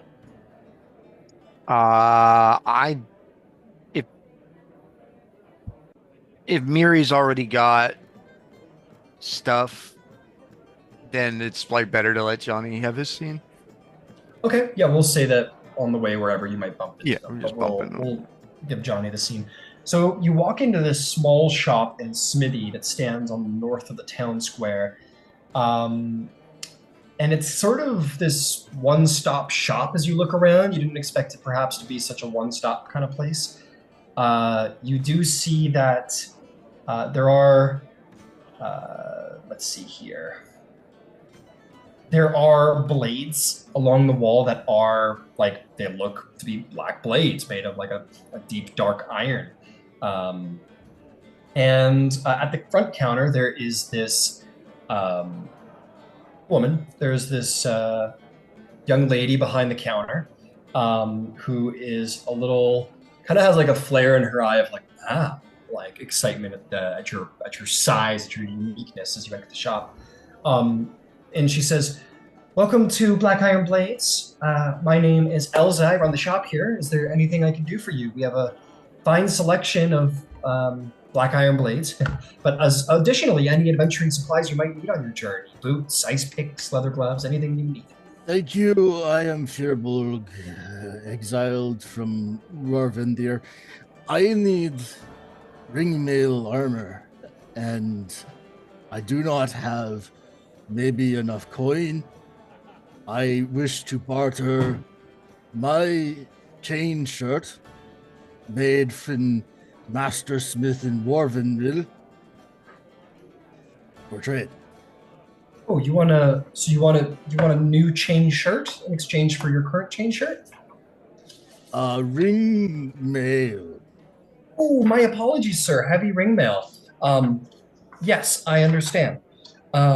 May I see your chain shirt? Fearbolt hands over the chain shirt, as large and maybe damaged as it is. Says good. That's wow. It's a impressive size. I could have my brother make up something towards your size of ring mail. It would take 3 days to complete.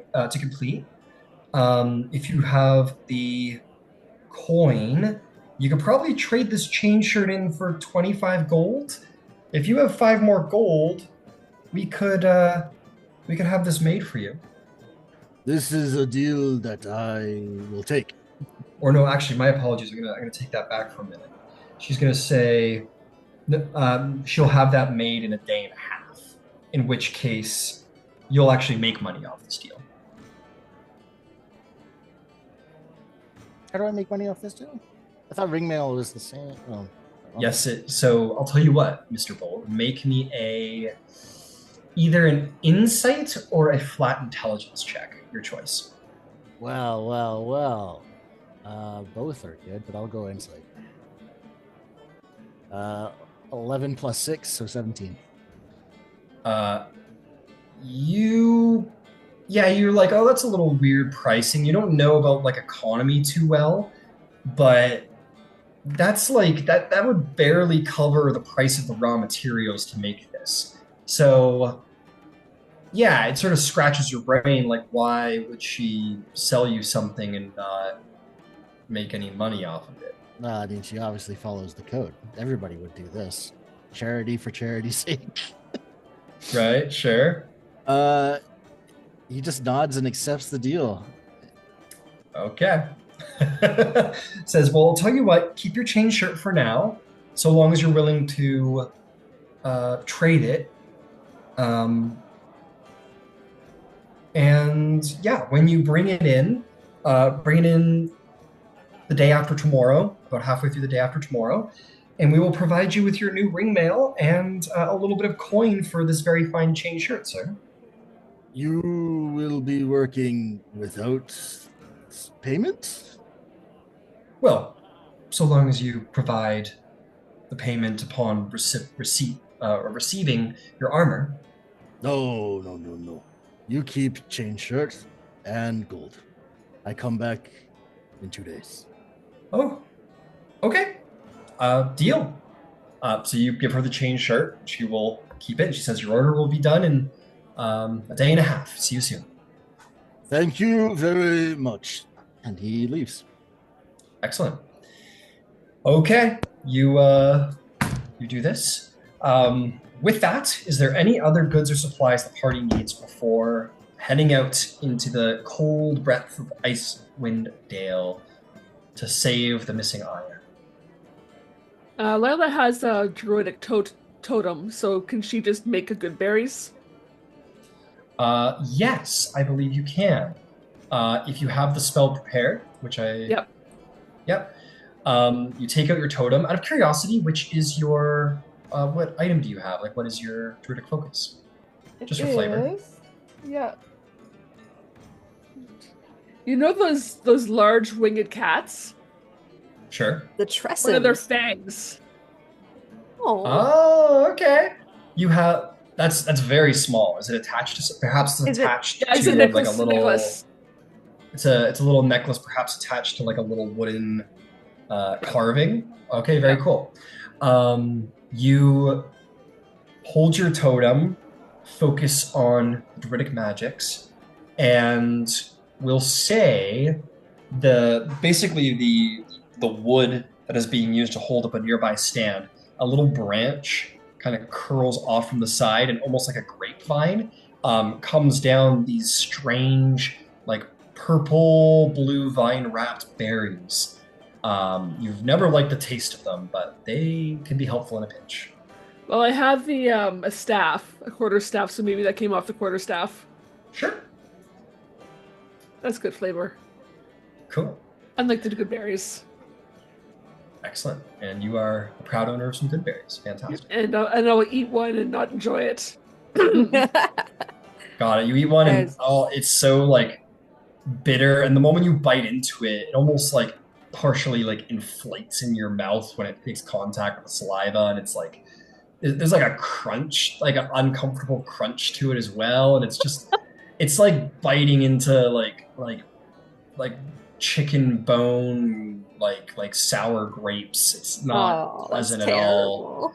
It's super dense and chewy, and you finally get it down, and it will provide you about 1,000 calories worth of energy instant. Maybe more like 1,500 calories instantly, which is a ton of calories. That's your full breakfast in one go. Ooh. That's a day's worth of food in one go for Yeah. most people. Oh. So That's so you guys see anyone who's watching see Layla kind of like think about it, and this magical grapevine of fruit appears, and you're like, wow, fantasy, That's and then so throws one in her cool. mouth and just looks like the most like uncomfortable eating scene you've ever seen. She like does that like horrible like I bit my own tooth that fell out of my mouth crunch, and just kind of like checks to see if her teeth are all still there, and then kind of you see the horrible as it all goes down, and it's a terrible and magical scene. With that, you are all equipped, ready to go. If there's nothing else that is required, you find your way all to the outer gates that lead into the breadth of Icewind Dale. And next session, we will face the icy tundra and perhaps good. succeed in recovering this iron. Most excellent. Hope everybody had a good time. Session 1. Lovely.